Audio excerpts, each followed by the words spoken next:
PlayStation announces the end of physical video games. Does that mean that physical collecting is going to zero? We're going to talk about that coming up next on the Ungraded Truth podcast. Detective Comics set a record for 1.8 million. Nobody really cares. Who are annoyed that people are asking them questions, is this book banned? That question didn't exist a year ago. Somebody's submitting like 25 vintage books and getting 15 9.9s. We always think, how could it ever get crazier? And then it always does.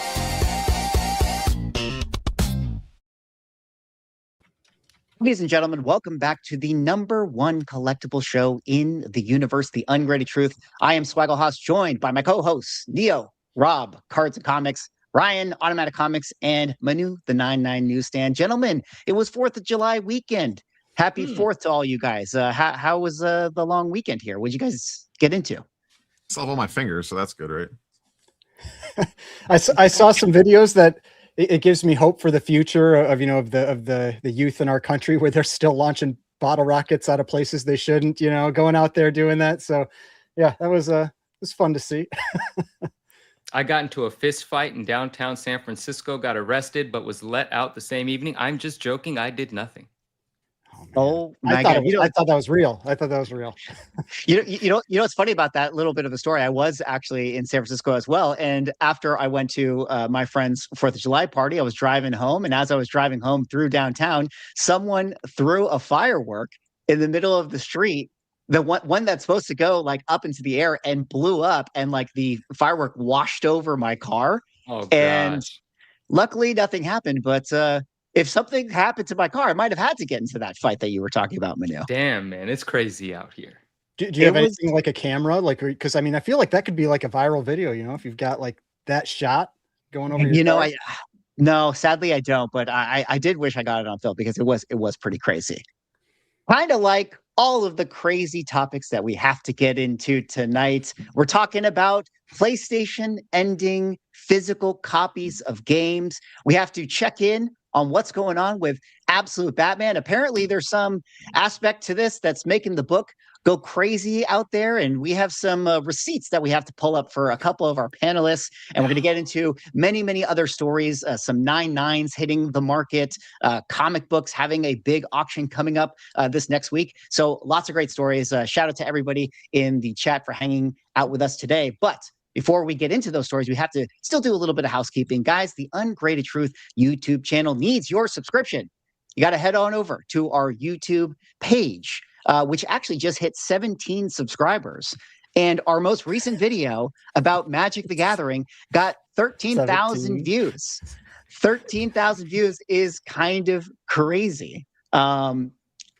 It's kind of, I don't know. You guys think that that's cool? I mean, I was laughing at the 17 subscribers, but I was surprised. That was a pretty big jump from last week. I think it was like 1.53 to 1.7. That's a pretty good sized jump.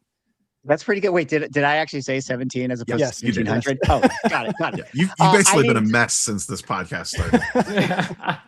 You guys have to understand, like, before every show, I'm basically cramming on the exam here, as I prep the show. So we literally slide into home plate as soon as I hit live.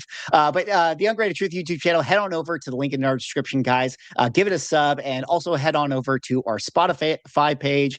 Give it a follow. Maybe give it a 5-star review. We would definitely appreciate it. As always, the Ungraded Truth is a co-stream across all our various accounts. If you're watching over on Rob's channel or Rob's X or Ryan's channel or my channel, or coming over from Manu's Instagram page, be sure to hop on over to everybody's links in the description. Give everybody a follow, because we definitely appreciate your support. All right, guys, let's get into our lead story today, which was the big news that broke the entire internet. PlayStation coming out with a big announcement that they are no longer going to be doing physical discs starting January of 2028. As you can see from their blog, physical disc production ending in January 2028 for new games releasing on the PlayStation consoles. This was a story that was met with a tremendous amount of hate. I mean, we'll kind of maybe dive into their Twitter post, which got 136 million views when they did this announcement. All of the comments here are like, just absolutely tearing them apart. This post has been updated many, many times. We'll get into like kind of the nuance of, what they have since said since initially making that post. But this has led to, a massive backlash, people going over to change.org, trying to get PlayStation to not be able to do this. In the wake of this, like I said, there's been some updates. One of the notable ones being that within the terms of service that they recently amended since this announcement, they actually say, if you have not used your account for at least 36 months, we may take steps to close it. In that case, we will contact you via email. This obviously is adding, insult to injury, more people getting really, really upset about that.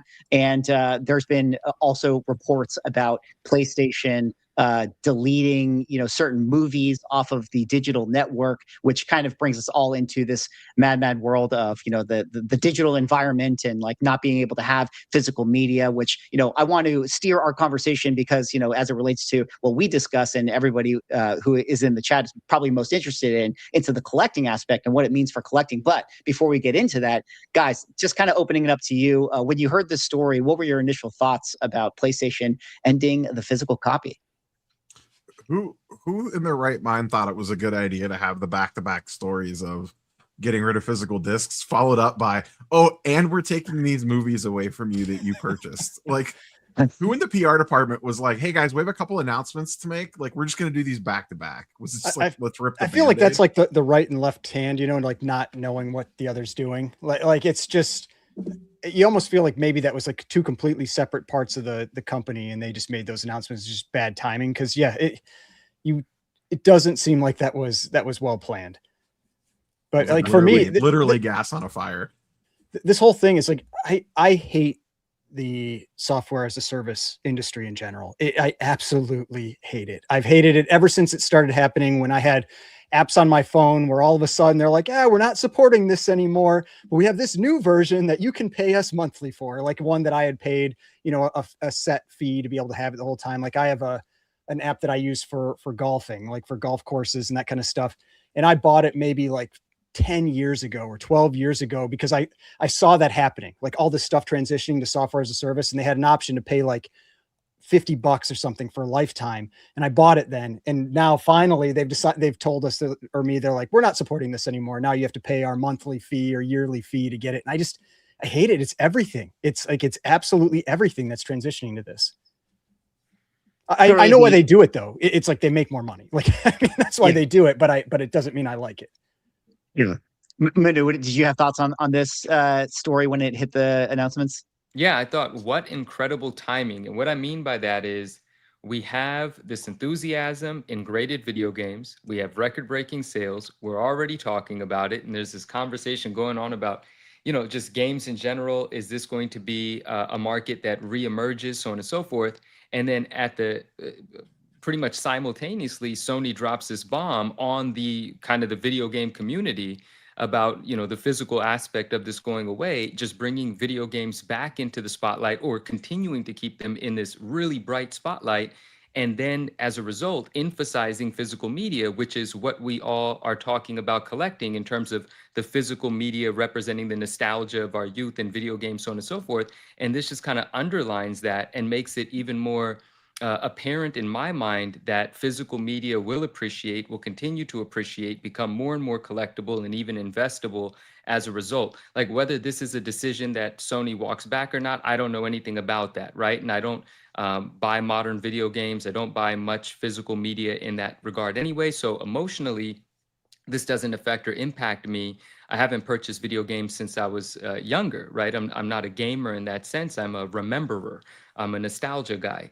And I have like those mini Nintendos that they re-released, and I play the Marios that once you go, too far to one side, you can't go back anymore. Like that's my video game sort of how I engage with that. So it just seems really coincidental and amazing, the timing, and like I said, the emphasis that it puts on the collectability of the physical games that we used to remember. And I think it just makes them cooler. I think it makes them more missed. And I think that means that they go up in value. Now, I'll say I saw Geeks Are My Peeps comment. I loved the Domino's Pizza response to this too, where they were like, we're discontinuing physical pizza. So good. Yeah, But, like I mentioned in the setup right here, here's the Domino's response to nice. it. It makes us about as much sense as us changing to digital pizzas, which people appreciated. I mean, so anything but games, we're gonna try. We're gonna try, my man. Thank you. My thought is I feel like maybe it's good in the near term, but bad in the long term, because these things are collectible and nostalgia based because that's what you'd used when you were playing, when you were a kid, that kind of thing. And so maybe this has an effect now for like this immediate term where we're seeming to have this resurgence in people like wanting physical things. And so like that's the immediate benefit. But 30 years from now, when the people who are growing up right now no longer have those physical things, what's the impact? And maybe there isn't a negative one, but that is something to consider. Do you mean like in the investability of a modern game 30 years from now, will it have collectability because the kids aren't going to grow up with the physical aspect of it? Or even vintage games, because I mean, like I didn't grow up with Golden Age comics, but I love to collect Golden Age comics, but I also collected physical and read physical comic books when I was a kid. And so like, if you don't have that anymore, is there something where you lose that connection to it? I don't know, that's just kind of one of the potential negatives I could see.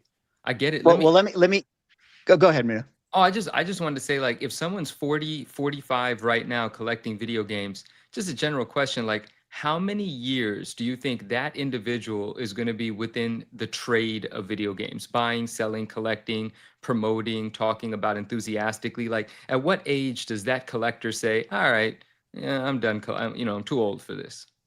I mean, I feel like it's not unreasonable for a lot, like if we can, because we know like comics generally tends to trend a little older, and like we can see like where people kind of are often when they maybe start to think about selling their collection or that kind of thing. And I mean, it's not unreasonable to expect the 70s or even into the 80s where somebody would be that age that they might be still continuing to collect that thing. I mean, that's pretty encouraging. That's cool. That means we all got a good 30, 40 years to well, as I said, it's like, that's why I said 30 years out. I mean, it's a long-term thing, but that is something that could be out there in the distance. Yeah. I mean, I'll be in my 70s by then. I might not even know where I am or who I am by that Oh, point. Stop it, Neil. You're going to be sharp as a tack. Yeah, you're gonna be sharp. You know, it's actually really funny, not to derail us, but like, can you just imagine, like, are we all just gonna be still doing this podcast when we're 70? Like, are we gonna have our YouTube channel? It's like, absolutely. Hello, YouTube people, in Neo's like 70-year-old like grandpa voice. Well, the transition to whatever the next platform is by then, YouTube will be long gone. Yeah, maybe. Well, I know. I kind of want to let me just put a finer point on what you brought up, Ryan, because like, as we were kind of hinting at, within this story, a lot of interesting conversation around the collecting aspect got kind of spurred up, where after this announcement, just sales of sealed anything PlayStation like kind of just went crazy in terms of volume. Like just everybody just, on eBay, like all of a sudden buying all this stuff. There were like videos of people going to, big box stores like a Best Buy and just like buying up all these, video games that are sealed and that sort of thing. And it kind of goes into what you were saying, Ryan, where like in the short term, like there is kind of this like, panic inducement. People are like, oh, I got to buy it all, before, it disappears forever. But in the long term, will it really have that effect? On top of that, I saw people make posts on like the PlayStation subreddit where it's hopping onto the physical disc collection bandwagon, which funny enough, this post was removed by the moderator, which, I thought that was kind of funny. And then, this one here that Ryan, you shared in our chat where is it going to expand into the speculation of other people getting more into physical? And yes. I do think that there is maybe something to that in the sense that, even as we've seen where people like are, moving to a more of a digital future, getting into like AI content, or the more time people spend online, there's this other shift as well where people are like, more interested in camping or more interested in going outside. So you have these like, polar things that are actually happening at the same time. And I feel like there's probably a situation that happens here similarly where as we get more digital, people also want something that's more tactile that they can actually collect and hold on to. But then the last thing I totally agree with you too is that, like, yeah, but 30 years from now, the future kids, if they don't have any connection to collecting, a physical game, will they, who's going to be the next generation of bag holders? That is really what we all care about at this point. So, but I don't know if you guys had extended thoughts on, the stuff I just brought up there. I know I know Manu's buddy has been talking a lot about like the physical nature. Shout out Gary V. Is kind of like the next wave of collectibles to go kind of crazy. Some people have been talking recently too about like why like card shows and Comic Cons and stuff are doing so well post COVID. It's like the one thing where you kind of have to be in person, or like in-person gaming at like your local LGS, whether it's Pokemon, Magic, Dungeons and Dragons, like insert whatever in-person experience here. Like those physical play spaces are booming right now too. And I think it kind of goes back to what you were talking about, Manu, with like we live in this digital world where we're on our phone constantly, but at its core, like humans crave being around other humans to some degree. And as we move more and more to this future like this, like there's less of that interaction in your day-to-day life. So you kind of have to like go out and find it in your off time almost. I agree with what you're saying. And I totally agree with, I guess, what I was thinking. I think that's weird, but I think this 100% makes the memory and the nostalgia and the missing of physical media, video games, VHSs, all that stuff, front of mind, top of mind. And I think it makes that market more collectible as a result. I think 100% that is the effect, one of the effects that this has. I do think that for sure, people are very interested in third spaces. And that is also, like you've already discussed, one of the reasons why collecting has gotten so big beyond just that of, social media. I think it's like a place for people who, are looking for outlets to connect with other people. These things have become like the perfect place for that. It's like the perfect storm to have that as like a hobby. But it's as it relates to like video games or the high-end market or people getting into like really expensive type of collecting, like I still don't know if it's going to have that effect. Like, is this going to be like the thing that launches, the video game collecting boom?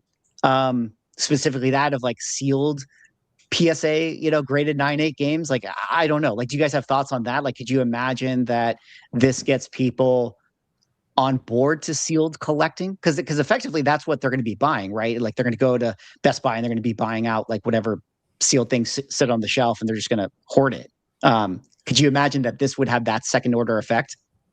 So one thing I'm wondering, is it, because I thought I saw this in one of the posts, if you're going to buy this thing now, are you only able to buy it downloading from their store, or do they still sell in stores and it's like an empty box and it just has like a download like link or like a QR code or something like that?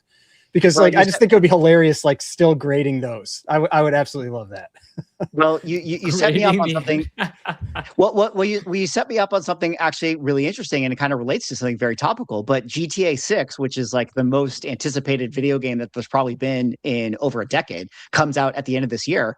And when it does come out, they did announce that Grand Theft Auto 6 physical copies won't include a disc. Yes, it'll just be a code. So you're going to be able to buy, the game, and it's going to have like, the box and, the whole thing. But yeah, I guess you just open it up and you just put in the digital I want code. people to grade those. That's what I'm all for. Like, grade those sealed boxes. I think that they will. I think that they will.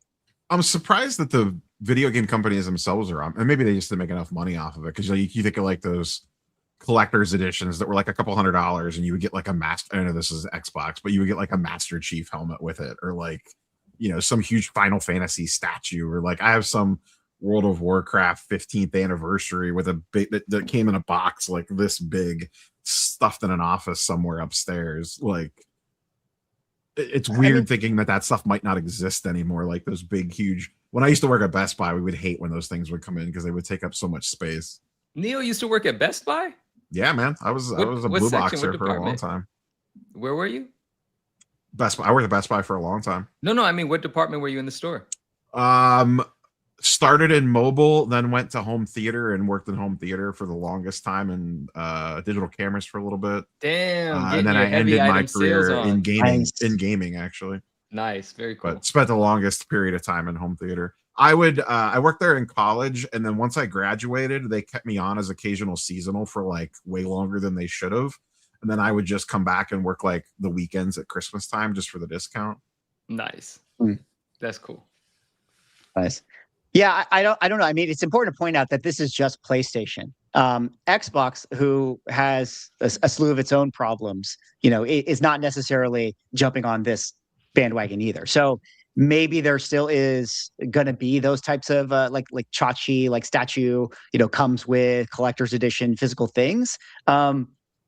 And at the same time, like it seems like, based on how this is going PR wise, like it seems like Xbox has like a huge opportunity to, really lean into that actually. But also the truth that is kind of interesting is I think that if you really looked at the numbers though, like just from a PlayStation's standpoint, it probably makes sense for them to just not do physical. I bet that it is the case that 90% of the people who buy video games today are probably digitally downloading them for the most part.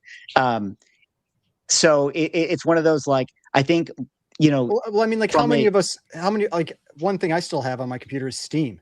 Like how many people have been using Steam for a long time, which is just all digital download. I am a big Steam user myself, and yes, it is all digital download. And I do think this kind of derails the conversation. It definitely gets more into like a digital consumer protection rights and that sort of thing, because I do think that it's lame that you're effectively renting all these things that you buy. And it probably there's all these like dystopian cyberpunk futures that we can look forward to with all the tech companies continue to do this, and the inshedification process where it's like, yeah, like you'll buy a Tesla and then you have to subscribe and pay subscription to own AC in your Tesla, and all these little like ways in which like they can like the companies will continue to make you sort of rent the thing and you can never actually own it. And so it's like Rivian. I have a friend that works at Rivian, and like I heard that they were talking about like implementing something where you had to pay a fee to basically be able to use their equivalent of whatever it's called, the where you use like Apple in your car. I can't remember what that's Apple CarPlay. Like CarPlay. Like you had to pay a service fee to be able to use that equipment. I was like, that drives me nuts. I was like, that's ridiculous. Like to have to pay a service for a car that you own, that you pay for. But I mean, yeah, I keep kind of like joking, like show this game, but it's like, this is from a PS3, it's Final Fantasy 13. And like me, like I feel like every 5 years I like pull this game out and I'm like, I'm going to go play this again. I love the Final Fantasy stuff. And so like, I like having that. And then seeing that thing where you were showing that like, if you don't play something for 30 or log in for 36 months, like they'll like, basically like, it sounds like they'll like delete all your stuff. Even if they let it's like, what if that gets sent to junk mail, which a lot of times that kind of stuff does. And so then you end up losing all your status or like your progress, or you just lose the game entirely and you have to buy it again. I mean, it's all that kind of garbage that it's just not having I said this in our chat, like I'm not like super hung up on the physical media stuff, but it's the reason why I never buy movies, like that we talked about, like from services, like whether it was from like Verizon, Fios or Comcast or any of those, because then if you move and you no longer have Comcast, all those movies you bought are just in the garbage. Like you don't own them anymore. Like, totally. It's like all that kind of stuff just drives me nuts. What this makes me think of is our friend in the chat here. Where'd that comment go? Real Talk Russ, what up, my man? He goes, where's the excitement in digital copies? It's like NFTs, LOL. And I'm not here to pick on NFTs or anything like that. But what he said reminded me of a thought that I had when we, first started to kind of have this conversation. And, when this whole vaulting thing sort of came into play for collectibles, I've been very vocal about the fact that I like touching my cards and my comics. Like I like to have the physical item, the idea of it just being vaulted away and then being sold by that company and then shipped to whomever owns it. And then that person's going to vault it away. It never connected with me. It doesn't feel like my variety of collecting. And because there's a physical asset, a physical media, a thing that I remember and love, but now this environment, this ecosystem's created of the idea of it being traded around. Essentially, we don't actually get to inspect it. We don't actually get to see the finer points of what made this one the 9.8 or the 9.9. Is it overgraded, undergraded? All of these things, right? And so it's really interesting that a company takes away the physical, and rightfully everyone's in an uproar, but I was sort of just apprehensive about the idea of physical goods being conducted in an intangible sort of way, because it represents this thing. Like, well, you're not collecting, but I'm not super against it. Like, if you're investing in it, you don't have to have it. A lot of times I buy a physical item and it's stored away and I don't see it for years anyway, right? So am I contradicting myself? Am I being a hypocrite? I don't know, but this reminds me of that, like this world where a card comes out, someone on Whatnot rips it for you, they ship it to a grader for you, the grader grades it, puts it on sale on their eBay page, the buyer buys it, it gets vaulted. The physical item kind of doesn't exist anyway in that sort of regard, right? So it reminds me of that. But you know what the difference is on that? Is the that you have the option in theory Yeah. to have it. And Correct. I think that's where a lot of the anger comes from. Because even like I said for myself, like Yeah. I am somebody who buys all my games on Steam and I don't kind of care or whatever. But like I would still love to know that if I wanted to go buy whatever video game physically, I could do that. And Oh, and I think taking away that autonomy from people is really correct. what's annoying about it. And not to derail too, but a little thing about the NFTs is like, the big problem with NFTs is that there's no self custody. At least there was with the OpenSea, but that's kind of like in the ownership aspect here too, where it's like if you're buying, NFTs through like when DC came out with like they were doing like caped cowl things, and you're like buying this digital product, but like really you're beholden to DC so long as that company is running and all those things, and you don't actually have self custody. Anyways, not to endorse, not What to are be a those? big What are flamer those out there, but cowls worth now? I completely forgot about those. You mentioned that. I remember people just like telling you like these are going to be so valuable, and I have to imagine they're worth just nothing, like That's nothing now. That's a really good point, Swag, both what you're making and what Ryan said about the control, about the feeling of ownership, right? It feels like you're renting something, you're vulnerable. This anxiety that people like, I'm not big on technology. I get anxiety, I'm old, right? But like passwords and logins and updates and system updates and system requirements, all of those things make me feel like that I can lose something at any time, and that creates anxiety. Having it physically, knowing where it is, that is simple, and I love that.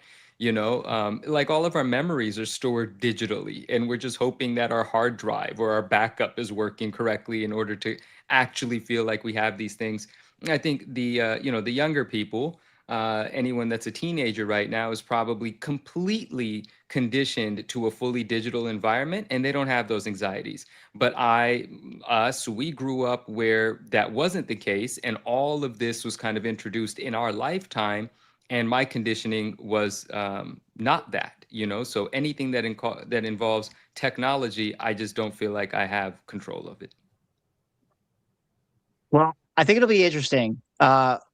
However this shakes out as it relates to like the second and third order effects with collecting, specifically that of video games, I have to imagine that there's going to be those people who hear this news, they are upset about it. They go to, Best Buy, they go pick up some of those sealed games, and all of a sudden that might push them down, the pipeline or the road to like sealed games. Like, what is this? Oh, like, thinking more physically about this type of stuff. And who knows, like, what if this, 10 years from now ends up being, one of the big little catalysts and on top of the Mario Brothers sales to lead to at least a subset of people getting into it. I'm not saying it's going to happen, but it could be. It could, and I hope it does. And before we leave this segment, everyone's shown a game. I still haven't bought my first graded game, but I do have my first graded VHS ever. It's a CGC graded VHS, a VHS I love. I was looking for a sealed copy. I do have a sealed copy finally. It's graded. It's this one. It's this one. It's that Stan Lee Presents The Greats, the Todd McFarlane one, the first cover of Spawn, but it's a CGC 9.4. Friend of mine does have a 9.6. We do believe 9.6 is the highest grade, but this is my first sealed, graded physical media, and I'm going to keep buying stuff. So I love it. I think it's very cool. And these slabs are pretty, they're pretty nifty. Nice little slabs. All right, that's it. Very cool. I mean, if there was a video game that was Todd McFarlane, you would have owned it yesterday, I feel like. There's a Spawn video game. There is an actual Spawn video game. I just don't have it yet. What are you doing? What are you I don't doing? know. I'm dragging my feet. Now everything's too expensive for me. I fucked up.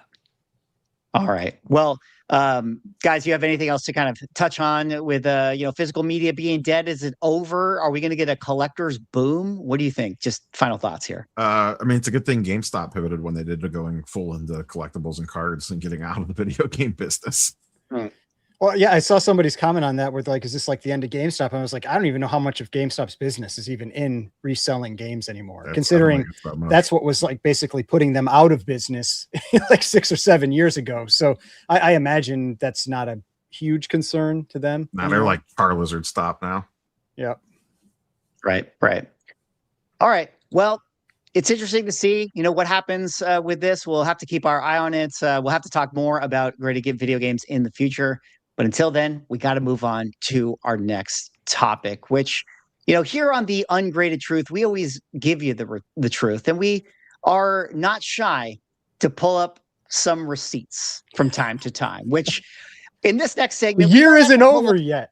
We might have to pull up some receipts, but let's set up the story proper. Guys, I don't know if you guys heard, but DC Studios and Warner Brothers announced that they have a new animation slate of shows soon to be coming out, notably the Joker, Laugh Riot, Crypto, and maybe most importantly, Absolute Batman coming to an animated series near you. This caught the market like crazy. Everybody was talking about this. People were going wild out there to the point where Absolute Batman 1 sales have seen not just a flurry of volume, but in terms of value, just instantaneously doubling overnight. I mentioned in my video coverage of this where I haven't seen this type of FOMO after announcement, 2x the price since the COVID times. But there you can see, just from the graph alone, where we were before this announcement, where, prices had been kind of softening, in, the May, June time, and maybe they were starting to come back up, but, instantaneously, a doubling in price, where you can see some of these recent sales, 505 at auction, 580 fixed price. There was a couple 600s that I think we saw. I have GPA pulled up right here, just for volume of sales I this think year. There was a 699. I think there was a 699 in there somewhere. Here's a 653. I think you're right that there were some above $600 sales. Absolutely insane. And as soon as this announcement happened and the prices were going crazy, I got a flood of Absolute Batman stans in my DMs that had to pull up the fact that back here on the Ungraded Truth Instagram account, one member of the panel, Ryan, made his biggest loser spec of the year, or biggest loser prediction of the year, which would be Absolute Batman spec, which was even, tongue-in-cheek controversial at the time. But Ryan, what do you have to say for yourself now that, Batman is going to the moon? All right. So people don't give me any credit for being right for 6 months of the year. This one time, it all of a sudden jumps, but we still have 6 months left. So we'll see what happens, because I mean, I do feel like this is obviously going to help boost the price of this for a while. I still think my theory on it is correct. Maybe it just pushes out a little bit further. There are so many copies of this book. It became popular very quickly. So they're very high grade. There's a very high 9.8 rate. There are more 9.8s already out there of this than there are of Ultimate Fallout 4. I mean, it's there are a lot of them, and that's going to matter. But for right now, yeah, it is definitely higher. I mean, the day before the announcement, there were 2 sales, I think, at 275. And then, like you said, it straight up doubled. And the crazy thing was the volume. They sold 40 copies on the 25th, 9.8s, alone of cover A. I mean, and that's part of what really caused that jump in price, is that on that day, you see like the price ranges were all over the place that day. And they actually like basically ran out of volume. And so you're at the point now where on eBay at any given time, there's only like 6 or 7 copies available. And when people put them up for sale for anywhere from 500 to 575, they sell like instantly. And so then you just have the ones that are left are the ones that are priced higher than that, where people are like trying to see if they can get more.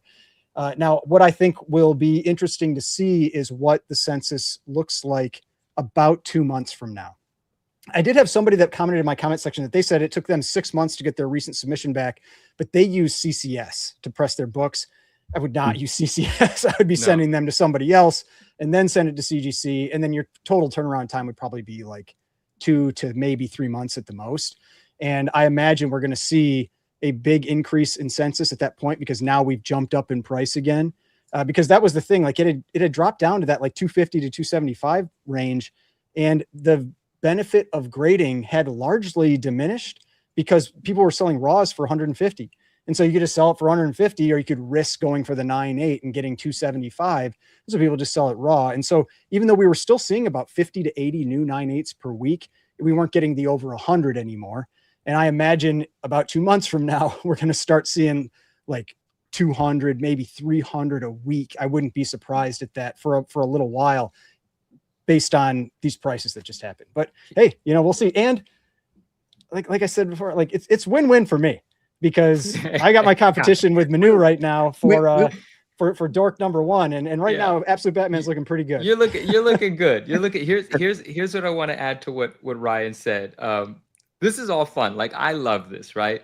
I love that there's an animated series coming. I look forward to watching it. I like that the prices went crazy. But here's another thing that I really like, and correct me if I'm wrong. Dan Quintana came out and said, "Sell right now." Am I correct? He gave the warning. It was a different guy. It was a Dave Quintana. That wasn't the artist that said that? No. That's what I loved about it so much. I thought it was Dan that said it about his own book. And I thought, yes, that is what we need. We need an artist. Read our full chat strings. Oh, man. So who is that? At least Dan's brother or something? No, who is that? Just the guy that should have warned me. Oh, shoot. That changes everything. Well, delete that one. My gosh. Shout out Dave Quintana. That's hilarious. Well, never, let go of a good segue, because, in the wake of this, one of the interesting things that did happen was we had Dan Quintana on his Whatnot stream sell a piece of original art, or excuse me, a sketch cover that he did of Absolute Batman for $18,000. So on Whatnot. Yeah. I wanted to talk to you about that. To put it in perspective, I mean, $18,000 is a commission price. Like, I think that might be above guys like Jim Lee. It's pushing the Jim Lee price. Like, I mean, like, I think he might've been 30, but like it's getting there. Yeah. And it's granted, it was a very high fidelity sketch cover. Probably Jim Lee, even if you get him to do a commission, he's not doing that level of detail work. But I say all that to say that I feel like not just in Dan Quintana's art, star status as an artist right now, it just goes to show like the Absolute Batman fervor is really there. And fervor. If I kick it to you, Rob, in terms of like your thoughts on this, like, why would Absolute Batman be the next Ultimate Fallout 4 versus why might it not be perhaps the next ASM 300? Like, you see where I'm going with this, where yes, it has a high print count, but is it going to fall by the wayside of Miles Morales, or is this just going to be like this generation's ASM 300 and a million copy print be damned? It could be a $3,000 9.8 at some point. I think it's more like would it be Ultimate Fallout 4 that like a lot of people want to own one, but this just feels like pure FOMO taking over, and that this thing's gonna. I mean, do we think it probably peaked? Has the momentum kind of slowed at around that like high fives price point? It seems like for now. I mean, it's only been a week and a half, so it's hard to really say for sure. But yeah, it's we're having sales anywhere between 500 and like 580 at this point. Yeah, I would imagine that this thing's going to probably slow down at that 600 ceiling, and I wouldn't be surprised in like a month or two if we're seeing them sell like closer to around 500. That's typically what happens in these things. They'll level back up and then they pull back, but it pulls back to higher than where it was before. So I think with this, the main thing I think this has done is raise the floor on that book, where it was creeping. What was it? It was flirting with below 300 right before this one. I mean, it had been basically at 250 and been there for a couple months, and over the last month or so, it had trickled back up to maybe like 275 to 280. Probably because supply was starting to dry up. Everyone had sent them in; they were all starting to come back from CGC, and slowly supply starts to dry up. So it starts to slowly tick up on its own. But yeah, I think what this has done is it has given it a higher floor. And then I think what'll determine it is how good is the actual show itself. You know, if the show comes out and it sucks, or it's just like, not my absolute Batman, whatever the case might be, then it's probably going to pull back a little bit. If it comes out and it's like, Batman. It's like season 1 of X-Men 97, where everyone just absolutely adored it and couldn't get enough of it, then it'll probably raise the floor higher. But I don't think this is going to be like an ASM 300 situation. That doesn't mean that it can't be popular. That doesn't mean that it can't sell for a good amount of money. But I don't know that I see it surpassing like Ultimate Fallout 4. Yeah, I think that's the class of book that it is in. Yeah, still only 35 cents in the chat. Shout out to him. He's got a great YouTube. He actually brought up something that I thought was really interesting. He said in his comment, it works for DC because they can lean into absolute Batman when Batman hits public domain.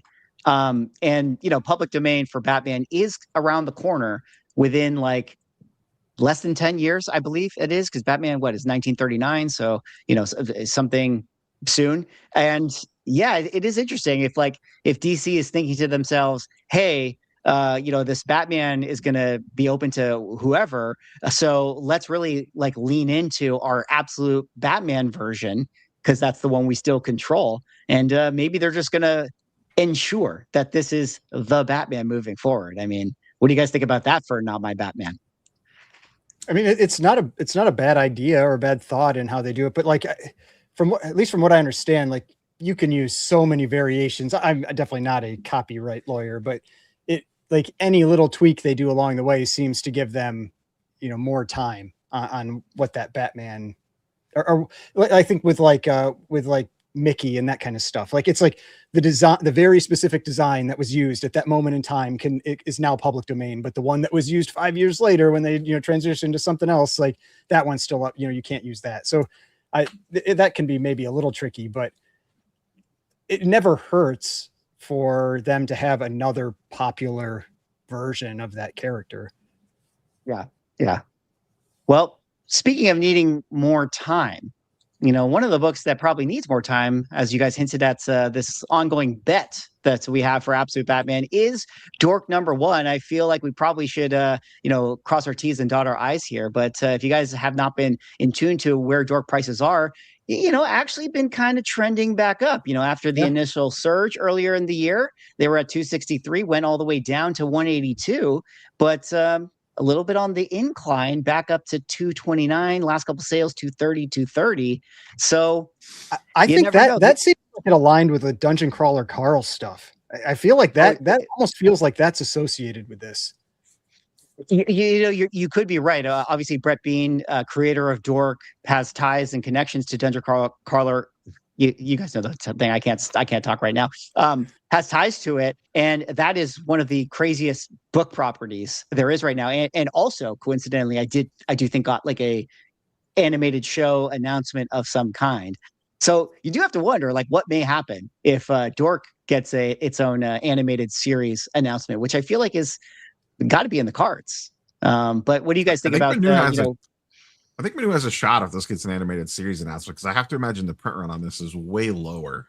So just from a supply standpoint, if this thing pops, then it has a chance to go higher just because of the supply side. You mean to tell me there's still a chance? There's Hey, always a you know, chance.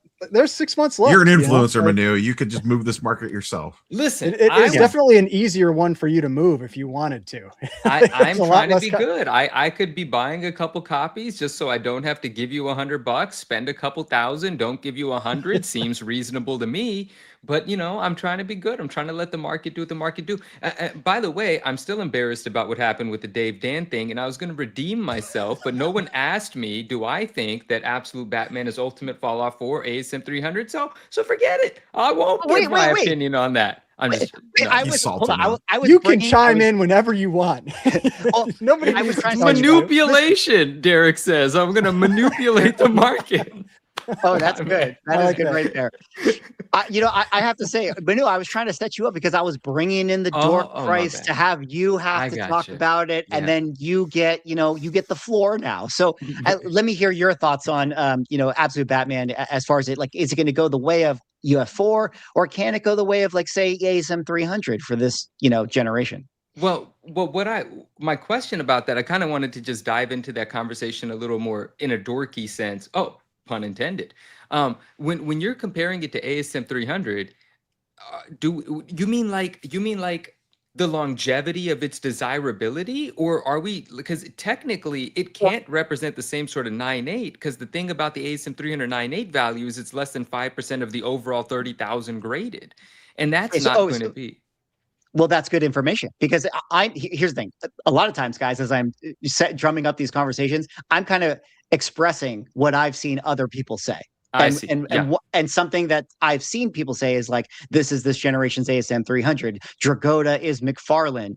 This cover is now iconic. Like, it's going to be homage for many decades from here on out. But what you said right there, the 9.8 rate, that is not. I have not heard that. That's a good rebuttal. Well, that's why I think what you have to do almost if you're trying to look at prices like that is almost add up all the books together, all the sales they get across all grades, and then get an average from that, like something like that. Because when you're talking about a modern book like Absolute Batman 1 that got hot very quick, so it didn't sit in boxes even for a year. It sat in boxes for months before people maybe started flooding it in for grading.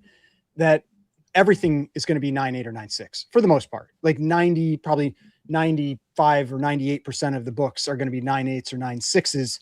And so everything is that. Whereas in Spider-Man or ASM 300, it's only a small percentage that's 9.8. So you're not looking at the 9.8, you're just looking at the total market for it. And I feel like if you did something like that, you could maybe make some comparisons once you get to a steady state place with the grading. But we know that roughly, and there's been some conversation about like how many copies of Absolute Batman 1 cover A are out there. DC doesn't release their numbers, so we don't officially know. I've heard anywhere from 200 to 300,000 if you're including the variants and everything like that. But if you're comparing it to like Ultimate Fallout 4, that's 3 to 4 times as many as Ultimate Fallout 4. If you're doing a comparison, if you're comparing it to ASM 300, I think ASM 300 would have been more, but it's an older book. How many have been lost to time? We don't really know. How many aren't really worth grading because they're raw and they're lower grade, and so people won't send them in. Whereas here, like just about everything is going to be worth grading if you wanted to. And so that's the big difference with this and a 9.8. Well, you can't just compare 9.8. I feel like you have to compare the whole market of those more vintage books to just the 9.8 or 9.8 and 9.6 for Absolute Batman. Well, okay, just an aside, but relevant still. If you were to pick, because I had a conversation with a friend, there was a friend of ours, Swag, he was watching your video and he got inspired to pick his spot for the future of investing in Absolute Batman, right? And he wanted to know my thoughts on it, but I didn't have thoughts on it because I haven't looked into the various covers. I own one Absolute Batman book, and it's this awesome Catwoman cover that I really enjoy, right? I don't even own Absolute Batman issue 1. I forgot what issue that Catwoman cover is. It's just really dope, so I bought it. I was at a local comic book store, Blue Moon Comics, San Rafael, shout out. And the question is, for people that have more experience and have been following which covers exist, which ones are more scarce, some people are still going to rip the covers out of the other printings, rip the top covers off to have the cover A, which subsequently might make some of those other covers more rare, albeit we won't know how many were taken apart to make a cover A.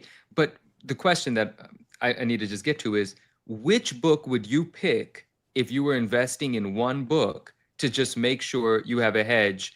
And if this thing is going to last forever, you got something to sell and say you got a piece of it. What's that one book? I'd buy cover A. That's it. I mean, like that's the one that's recognizable. Nobody knows what the other ones look like. No, Catwoman is 13. That issue is so good looking. All right. Are there, how many 9/9s and 10s are there of cover A? Only 3. And that's the wild thing. They three popped 9/9s up or 10s? 3 9/9 That's 10s. it? They popped up right away early on, and CGC yes. hasn't given any since. And it's really made you question, like, are they looking for them again? You know, like there's, I would be interested to see if somebody put one up for sale, what they'd go for right now. You know what's funny about that? That same thing happened with Dork, where Dork got a couple 9/9s right out the gate, Right. and then it hasn't gotten one since. And I wonder, tinfoil hat time, guys. I have an objective. Tinfoil hat time. Yeah. Do you think that there's an element here with CGC where it's like when they get in these new books, they're just grading them like they see them? Hey, this one's a 9/9. Cool. Let's give it a 9/9. And then when it becomes a phenomenon, it becomes hot. Absolute Batman becomes hot, or like Dork, gets hot. Are they sort of like, whoa, wait a minute here, guys, like we got to like make sure that we don't just over 9/9 it. I mean, do you think that those conversations could be being had? Yes. But I also think that it's, the reason that's interesting is because I think it goes against what you hear a lot of people out there say when they're like criticizing CGC and saying like that, they're giving people higher grades to get more money. It's like they would give these books 9/9s then, because then they could charge them a walkthrough rate. I mean, that book, when it sold early on, I think it was like December or January, the last time a 9/9 Absolute Batman 1 sold of 2025, sold for like $500. That book, if it sold right now, I bet it's like $5,000, maybe more. I bet you could hit, like, if you got that for that 9/9, and they could easily just charge a walkthrough price and be like, all right, you owe us, $150, $200, $300 instead of the normal $27. I want a PSA 10 of Absolute Batman #1 cover A. That's going to be what I hold on to into the future. Is there? I was about to ask. I don't know. I don't know. I was about to ask if there was actually a PSA 10. But now it's expensive to buy the 9.8s to give it a shot. But like, there's got to be the potential of a PSA 10, and I want that. Now, Manu, yeah, did that come out in December 2024? Yeah. Yes. There are no PSA 10s. Awesome. Swag, what were you saying? Well, you asked the question, what book would I put my money in?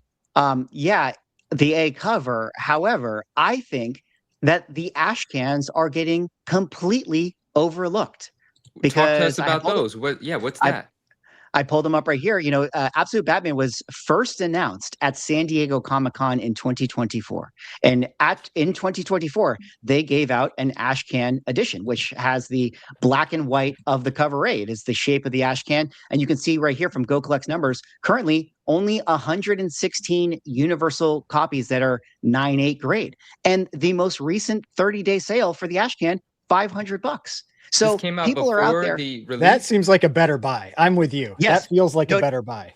So people are now spending $500 for what, this ash can most recently sold for $600 in June before the announcement. But this is something that I've talked about in my videos before, that the ash can is getting overlooked. Now, even more interesting than this ash can, though, is that this was giving out San Diego.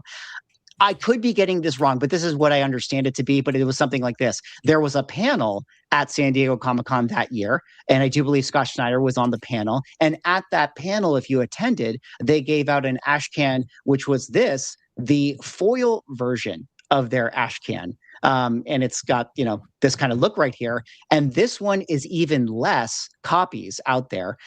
But the prices for this were always expensive. These were like $1,000 9/8. There was a sale just yesterday on July 4th for $2,600. And to me, this feels like this is the one you want to get. As far as like the Grail book, there's 100 universal copies. How many 9/9s does that say? It looks like there's five. It's a five foil, 9/9s. so that makes sense. Yeah, there's a foil. So, one of these two is really where you want to be going. I mean, there's 316 total normal ash cans graded, and then there's 148 total graded. And there's a lot of these books that are signed because Dragotta was there. People got them signed in 2024. But either way, to answer your question, I think if you're putting money into Absolute Batman, if you're a true believer, it seems like you want to be going for one of those ones. So what we're saying is we're challenging all the people out there. Be like, if you're a true Absolute Batman fan, go out and go pay $2,600 for a foil. Swag, just enlighten me because I missed this. Did either of those ash cans come out before the comic book store had the cover A? Oh, is that they're all before. Yeah. Both of those way are before?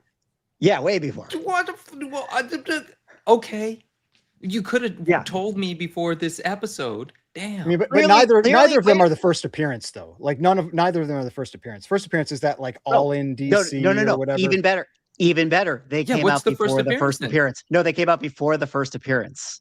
Can you pull up this all in Okay, DC thing? I don't know anything about any of this stuff. Can I see that? Okay. What is that? I don't remember the exact title. It was something like that. Manu's about to spend $100,000. Yeah, Manu I just spent $100,000, Neo, on. Okay. Manu just casually dropping that he dropped $100K on something. On something, it's not even. Yeah. Anyway, I need to make it all back now. I don't know. Hold on. Maybe I have this right. Maybe I don't have this right. But like, okay, I did a Heritage Auctions video. Shout out to Heritage, where I was covering, sales that went through the weekly, and I covered the Absolute Batman foil edition that sold. I frankly, I should have bought it because, like, where it sold was way less than the most recent sale. I'm pretty sure when I did my research, those things came out before the all-in DC preview. But Manu, this book right here was a all-in. Oh yeah, 2025. Yeah, of course it came out before. It's not that cover. That's a free comic book day. Are you sure this is not it? Yeah, it has a bunch, all the different characters. Guys, I love this right now. This is fun. Is it this one right here? Is it this one? Let me see if you click on it. Yeah. Okay. I did do my research. This came out. This is it, Ryan. It's this one you're talking about. Hold on. This one. Yes, it is that one. Okay. Yes. Okay. Sorry. I pulled the wrong thing. I did do my research, guys. This is the one I was looking at. All in special number 1. This came out in October of 2024. This was like more of around the New York Comic Con time, where San Diego was in July. So a few months prior to that.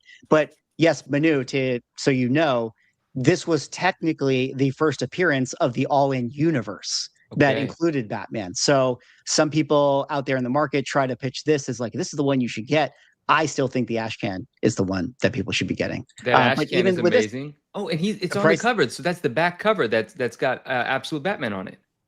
But yeah, and so that's why I'm saying, like, this has never really been the book, even though it's the first appearances, and it's because that one cover has become so iconic. And that's why I do agree. I like the idea of the ash can and that foil because it still has the same look, which is what people are really looking for with that, with that book, with Absolute. Yeah, but this is a good bet. This is a good, I don't know what the prices of this are, but this makes a lot of sense to own. Like if we're talking about Ultimate Fallout 4, great book and it goes through its motions or whatever, but then there's that previews thing and there's that other thing and all of those things have value. Those have newsstands associated with them as well that are exponentially more rare and more expensive. This doesn't have that fun factor, but those ash cans are sort of like the newsstand thing, right? Lower produced, harder to get, little talked about. Most people don't know. Most people are on the cover A thing. That's what they follow. That's what they love. But it makes sense that if you're betting into the future of Absolute Batman and you just enjoy this sort of thing, like the ash cans, absolutely, but this too. This is great. We can see, actually, look at that. Even just today, $400 9/8 sale, which probably is the highest price. Did someone just bin that in the last 5 minutes? How quick does Go Collect update? Yeah. So I don't know. Really interesting stuff with this story. I think Manu is all of a sudden is going to be like, knowing Manu's style, he's like probably all in on this Absolute Batman trade. I love it. After we get off this tonight, he's just going to be out there trying to buy them all up or just like putting watches out. So is the foil like so fun to the Ultimate Fallout 4 variant that like that's the one, the Drevich or whatever it is? Like, yeah, that might be the one. It's important to point out, though, again, just to put a point of emphasis, I already said it, but I think that there are quite a few signed of those copies in 9/8. I mean, it doesn't change the total graded that we showed, but like, don't just think that the 9/8 is like the top of the top of the top. I mean, I think maybe the foil ones or the signed ones are the top. I know why I was thinking of that foil and a signed copy. I remember seeing it was either a Facebook post or a Reddit post months ago, and that person is probably just dying now, where their shipment that they were supposed to get, I think, back from CGC just disappeared in the mail. and the person showed like the books that were in it, and one of them was that foil book signed by Dragotta, and it was I think a 9.8, and he's probably just like, oh my god, I just lost like $3,000 or something like that, and he probably at best got a couple $100 or something, maybe 500 or 600 or whatever from the insurance side of it. Yeah. Oh man, sucks. That's a bummer. Well, guys, I mean, there's the Absolute Batman report. I mean, still 6 months to go in the year. We'll have to check in to see if how this bet actually shakes out. But yeah, very interesting stuff. Where the prices are, and if you're somebody that's interested in those ash cans, you may need to tune in to all types of buying platforms, which leads us to the next segment, which we have to talk about the sponsor of today's stream, which is, of course, Elite Comics 11. Guys, Elite Comics 11 is the #1 community-powered comics and collectibles consignment page on social media. We here on the Ungraded Truth podcast are proud to be sponsored with Elite on today's show. If you guys are interested in buying or selling collectibles, Elite is the most trusted. They do it fast and securely. They have their incredible Instagram account where they're always doing live sales. I think it's always kind of funny because as we do, these talking about Elite, like every time I pull it up now, they in fact are live right now. So, make sure that, you head on over to their Instagram account. I'm actually really happy that, as we gave them a shout out on our last show, their follower account was below 49,000. Now they're at 49.1. So nice. I don't know if we had anything to do with that, but I would like to take credit for it. But Manu, I know that you sent us a few, images and stuff. Like, do you want to kind of talk a little bit about Elite and the recent sale that they did? Yeah, I did want to talk about that. And before we jump into that, just piggybacking off of what you said, I did also want to shout out our friend Eddie, because after the first episode, I think it was just the next day, Eddie messaged and said the advertising is already working because he went on to Elite, followed the page, browsed the page, and picked up a 9.6 giant size X-Men. So and that's what he said. He said, I'm the proud new owner of this 9.6 giant size X-Men. So I think that's beautiful. And guys, just, sincerely, if any of you guys, hear about Elite through this and go over there and make a purchase or follow, just drop them a line and let them know that you heard it from us. That goes a long way for us and for Elite. And I love that. So that was dope. Shout out, Eddie. So what Elite does from time to time is they have a platinum night. And I'm not sure the frequency of it, but it's multiple times a year. And they announce it on their Instagram page. So follow the page and see that. And I wanted to, kind of get some highlights of what's sold during this platinum night. And it's not like their typical live selling where a seller might get hours or an entire day. The sellers come in and they hit it quick. They bring their most exclusive stuff and it just goes on for one night. So you have a shot at the live sort of experience of negotiating and making offers on super rare things. And some of the things that sold, I'm like unfamiliar with, but some of the things I'm very familiar with. But for instance, and Ryan might know a thing about this because there's a bunch of stuff that's old. Like this book's from 1942, a Captain America Comics number 17 sold, right? That's one of the highlights. Those are the kind of things that are available. There was a weird one of the big ones I saw that they sold that is like a super rare book, and I brought mine down here just to kind of just to show that I know what I'm talking about with this book. Yeah. They had a dynamic number 8, which is this book right here. They had a restored copy that they sold. Oh yes, and yeah, the that 6.5 right restored. Yeah, that book, like this is one of the reasons why, and I mentioned in the last one too. This is why you need to, like, if you're looking for rare stuff, like this is a book that total copies on census, including restored and unrestored, there's only 33. Like super rare book. Damn. And so like if you're looking for that kind of stuff, you need to give yourself as many options as possible to find them. And so, like I follow Elite and all that as well, just because I've picked up some of the really rare books that I've owned over the years through their platform. And that's just one example of one where like you never know where some of this stuff might pop up. And Elite, especially these like platinum nights when they have some really big stuff, like you can find some really cool rare stuff like that. And then no, that's awesome. And I'm glad that you have that book. That book's dope. That's out of my wheelhouse, but I like learning about it. One of the things that I saw, and I was in the stream when this happened, is there's a gentleman that comes on and he always brings vintage posters, rare posters, movie posters, just all kinds of really cool pop culture stuff. And he sells, one-of-a-kind items, so on and so forth. But he brought out a Donruss set, a 1966 Marvel Donruss set. And you know I love that set. And this was a nice condition set. And not everyone's aware of how much these things are always selling for. So the opportunity to get a great deal, and everyone's happy. The seller put his price on it, and the buyer even negotiated and grabbed it. But literally grabbed this set, this complete set, for less than half of what I just sold 3 of these sets for. Meaning each of the sets I sold was almost twice the price of this, and one was well over twice the price. And so that's just a great opportunity. And it wasn't because it didn't move. It's because the seller had a price on it that he was fine with, and someone made an offer, and the seller accepted the offer. Like, that guy who bought that can go sell it for double the price right now. And so I thought that was amazing. So a lot of fun stuff goes up for Platinum Night, and I hope you guys check it out. But yeah, shout out to Elite, shout out to a successful Platinum Night, and there's a bunch of dope books on the page right now just to go look at. And you could make offers and all that stuff too. You could just buy them outright, or you can make an offer. What's that Donald Duck with the gun where he's about to shoot the thing off of his beak? What is that? That looks amazing. I don't know what that is. Kind of a classic. It's a Walt Disney's Comics and Stories. Yeah, that's dope. Yeah.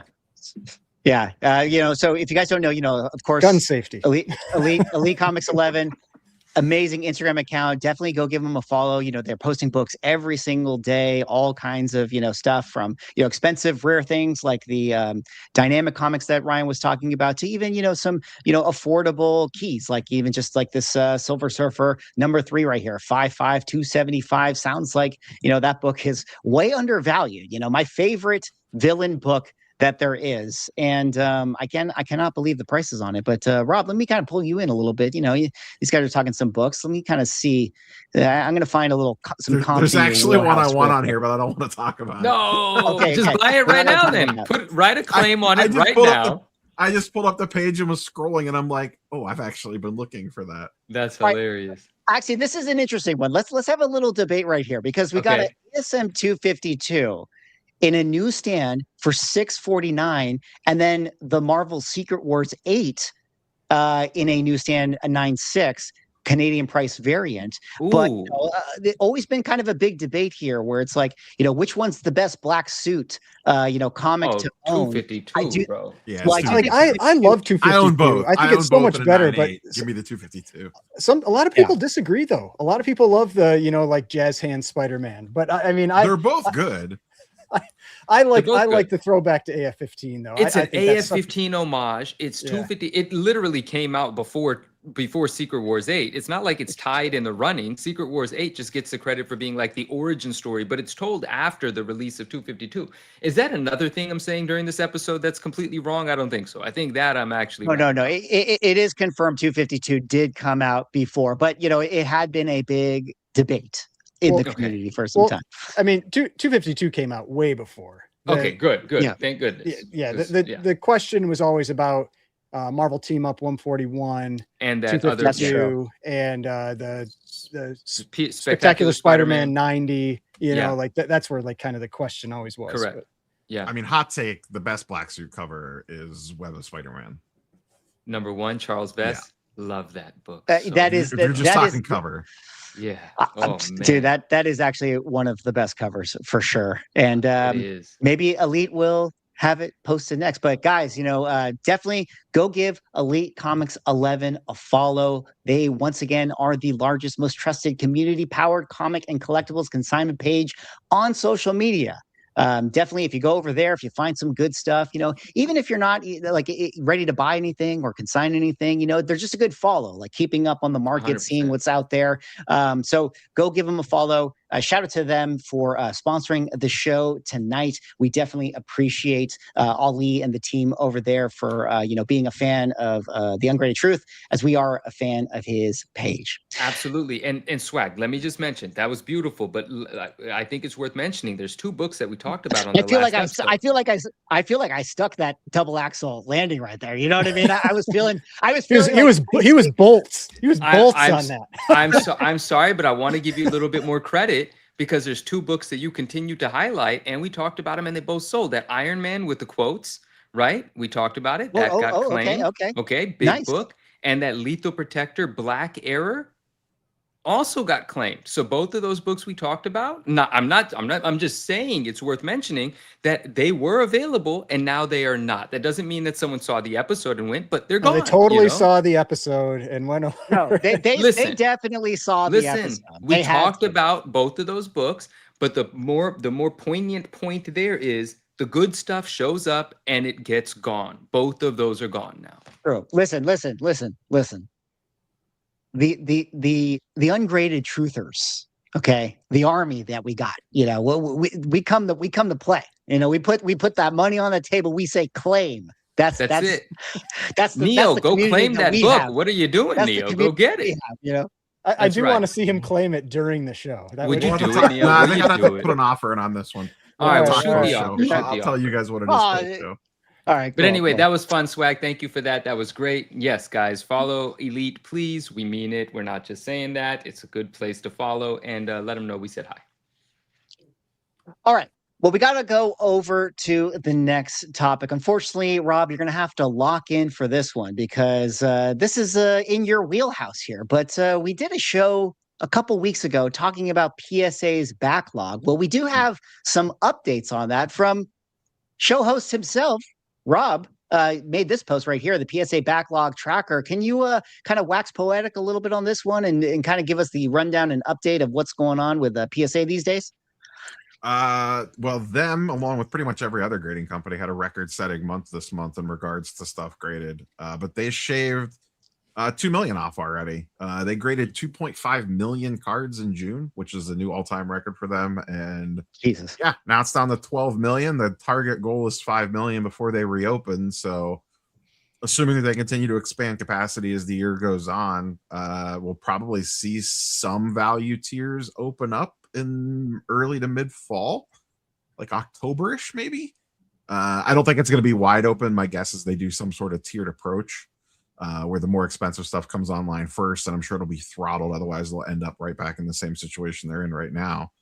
But yeah, pretty good for the first big update out of them. And then they're doing updates every 2 months or every 2 weeks rather, going forward. There's actually a lot of grading news this week. A lot of places are the National, which is the sports card version of New York and San Diego Comic-Con, is a few weeks away. And they announced their on-site pricing for grading, which caused a lot of stir because it is pretty expensive, but it's probably going to sell out. The minimum price is $230 to get a card graded in about 3 days. That news also came out this week, but yeah. So was this the plan that they were going to be able to knock out? You said 2 million cards in a month? Yeah, this backlog started at 14 million when they initially shut down about a month ago. This is the first update that they've done about, I think it's like 4 or 5 weeks in, and they already cut off 2 million. So nice. Yeah, I mean, there was no plan heading out. I don't think that they knew exactly how much, because remember, there's still people submitting at higher value levels that need to get done quicker than the stuff sitting in the backlog, like people paying for express services and stuff. So I don't think that they were 100% sure how much demand that those services were going to get once they shut down and how much that would slow them down. So I don't really know if this was like better than, they didn't say, they just posted the number. We didn't get much in the way of context if this was like, oh, this is way better than we thought that it was going to be, or oh shit, this is way slower. The vibe seems to be like this is a little more aggressive than they thought that it was going to go. So we'll see what happens. Now they're going to give us updates every 2 weeks, so we'll start to kind of have a better feel for how much is getting lopped off as they do these updates. But I mean, even at a month, I mean, that's still 3.5 to 4 months of, you know, no submissions. Like if it's 2 million per month that you're able to eat into it, they've got 7 million to go. So, I mean, that's still a lot.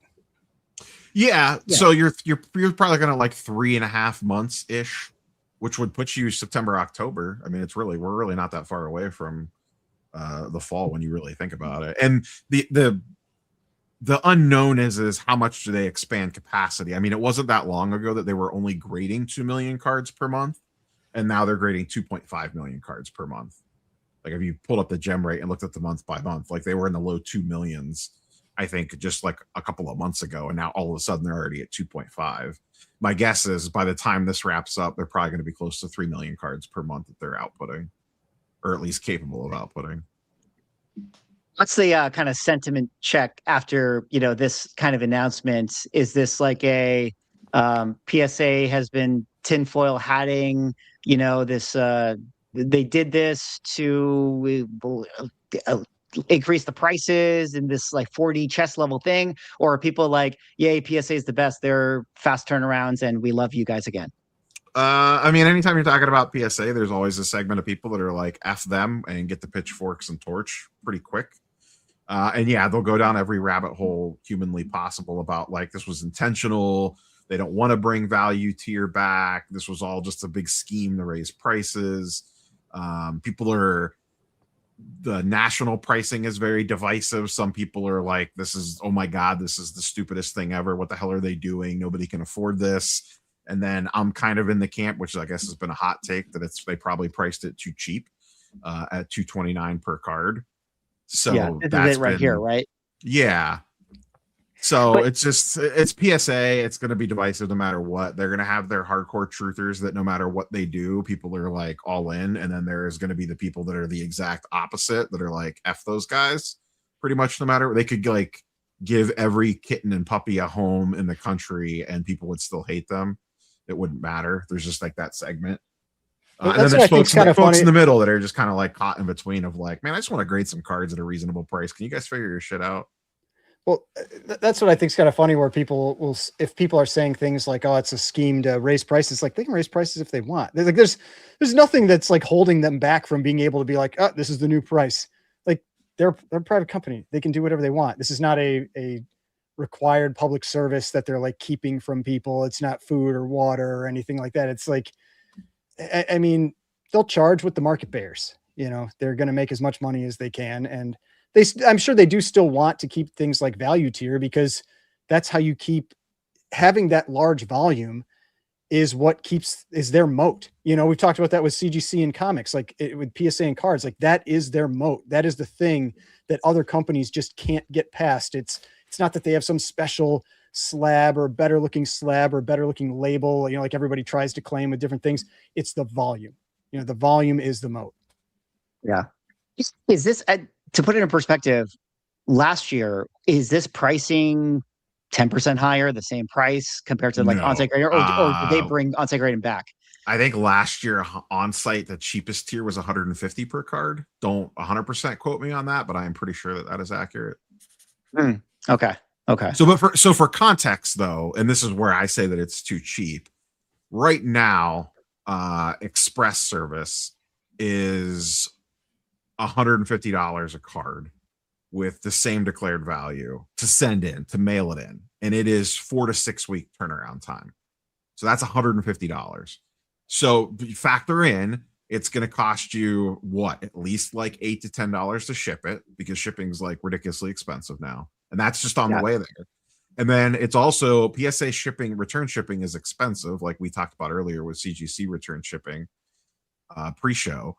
Like you're probably looking at like $30 to $50 to ship back one card at a $2,500 value, most likely. So all of a sudden you're basically at $200 to mail a card off to grade it express with shipping to and fro.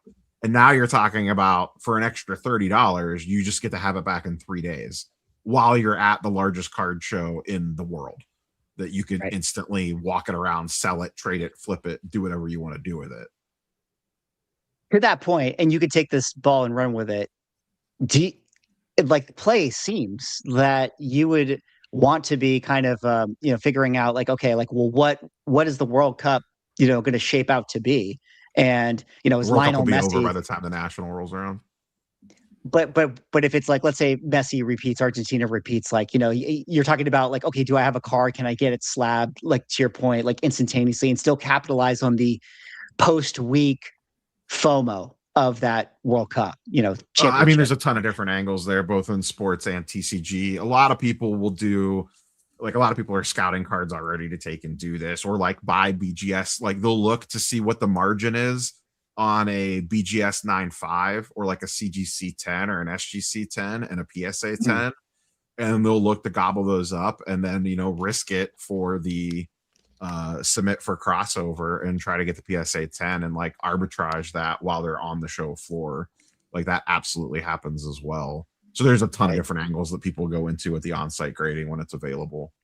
And then the higher tiers, it obviously gets super expensive, but you're paying for, they have their declared value, their price bands that they charge depending on how much the card's worth, because they want their taste. Got it. Do you guys have thoughts on the PSA turnaround times or anything else on this one? No, I don't have anything else to add here. What you can say? Just to address a comment in chat, comics are unaffected by this. This is just cards. Yep. Go PSA. That's all I got. Oh, that's all you got. Okay. Yeah. All The right. rare single shell. The rare single, nostalgic for the single shill. Bring the single shill back. Physical media. The single shell, man. Well, interesting. We'll definitely keep our eye on the PSA tracker as things open up, which I certainly do hope that they open up because I got some cards that I need to send. And I definitely got disillusioned with sending them in, especially since I have a bunch of Marvel superheroes cards and stuff like that I would like to eventually get graded, which we're going to touch on later on in the show. But we got to go. Michelle in chat too. Michelle lurking. Yeah, Michelle. Big shout out to Michelle. A great friend of the channel, and great comic book specialist over at PSA. Yeah, we actually have a few friends from PSA in the chat. Shout out to all you guys. Thank you for being here. Shout out to you guys. All right. Well, coming up, we have to talk about some big comics that are going up for auction this coming week. It's going to be the big tale of where we are in the high-end state of things, but Heritage is setting up to have its next massive platinum auction just 3 days away. They're going to be bringing such books as Action Comics #1 in a CGC 4.5, currently sitting at $1.1 million, which this sale could tell us a lot, where we might be in the kind of like high end market type of things. A lot of big major books that are going to be in there, including a very interesting PSA book right here, which is a 9/8 Batman 1 that I think we're going to have to talk about. But before we talk about some of the books and preview some of the ones coming up, because we're sort of in the big book conversation, I think I want to start here with this one at a different auction house. Comic Connect just recently announced that they have a Fantastic Four 48 in a CGC 9.9. First appearance of Silver Surfer and Galactus cameo coming to market 50 days from now. This is the first 9.9 that exists for this particular Silver Age key. Of course, another big, milestone 9.9 book that hit the market on Comic Connect 2 years ago was the Giant Size X-Men 1 in this 9.9, where we had many conversations about this, Ryan, where it ultimately ended up selling for $170,000. But let's kind of start here before we kind of go into the broader high-end comic market here. You made a video about this one, on your channel. What do you think about FF48 9.9 hitting the market here? I mean, it's got a 9.9 in the corner, so it's a 9.9. It's gonna go. It's gonna go for a 9.9 price. The number is the number. Exactly. I talked about in the video. There's some things that I think are, that's what we do. We nitpick the stuff that they give the 9.9s, and I imagine CGC expects that's going to happen because these things are going to be flashpoints. They're just, people see them, they're gonna look close, and they're gonna nitpick. And do I think it deserves a 9.9? I don't. But it's going to go for, my guess is somewhere around 225 to 250,000. I hope it goes for more. I love seeing big numbers. It doesn't, I always talk about this stuff it's kind of tongue in cheek. I don't really care that much, but I think it's interesting to talk about. It's that the extremes of grading, and it's just kind of fun to see this stuff. It's not the area that I'm ever really playing in. I don't like owning book. We've talked about this a number of times. I don't like owning books like this, where it's really high grade, high dollar, where if something happens in shipping or just shifting in the case and it takes a little damage, and then it's the Schrodinger's 9.9, is it a 9.9 or what is it now? And so that stuff always concerns me with really high dollar, high grade books. But yeah, we're all going to watch this. It'll be really interesting to see what it goes for. There are a lot of high grade copies of Fantastic Four 48 because there was that warehouse find a number of years ago. I had somebody in my comment section say that apparently a lot of those warehouse copies, or maybe all of them, have the miswrap that this one has. So it's probably from that set of books, but I can't say that's for sure. How recently was this graded? Do we know? It was graded in April. Oh, okay. So this is a pretty new cert. Yeah. Did you do the magical look in front, look behind to see if there's no other book in this one. It's number one. It's the only book that was in that submission. Did you by chance find a 9.8 that was this, is there any evidence that this was a 9.8 prior? Like, is there some way did you do some browsing about that? I can't remember if I did. I might have looked a little bit, but not much. Okay. I don't think I looked into that very much on if this was like a resub of a 9.8. I did kind of joke. I always tease these stickers, like the CVA sticker that they have at Comic Link and the QES sticker that they use at Comic Connect, where it's like, looks exceptional for the grade. And it's like, it's the only book. Like, I was gonna say, isn't that like a no shit Sherlock? There's only one 9.9. Exactly. It got slapped on the Giant Size X-Men 1 right when it got to Comic Connect 2, and I just kind of laughed about that. And this one clearly the same thing. But there's a version of that in sports cards. It's like the most cheesy ass thing ever. It's like throw whatever you can at it. Get the sale. What's the green sticker on the back? Shout out Vince. What's the green sticker on the back? I don't think that's that could, maybe that's just how Comic Connect maybe marks a certain lot or something like that. I would assume. Just a sticker you're gonna have to try to get off that case. Are those silver stickers a pain in the ass to peel off, or are they like? Oh, you don't want to take that off because, like, I mean, theoretically, someone paid to have that on there. You know, like the CVA stickers, you have to pay like a percentage of value to get that sticker put on your book. And so I'm assuming QES is the same. Let's have the interesting conversation. Then, I mean, we've had it before, but look, yeah, it's a 9.9. Fantastic, right? Great for maybe there's a private owner of this book and it's just consigned to Comic Connect. Is there a reel on Instagram of Vince holding this book, talking about this book yet? Has anything like that? I don't think this has been talked about yet. Okay. So somebody else sent it to me, and someone else sent me like notice of this on Instagram. They're like, hey, like, did you know a 9.9 of FF48's up on Comic Connect? And then I went and just did a Google search for that because I didn't know which auction it was in, and it just popped up and I found it. So that's kind of where I went from with it. I mean, we are early on this book. I mean, 49 days away. It's not typical. And that's like 49 days to the start of the auction. You can't even bid yet. Right. Yeah. Right. So it's really like 3 weeks after that or whatever it is.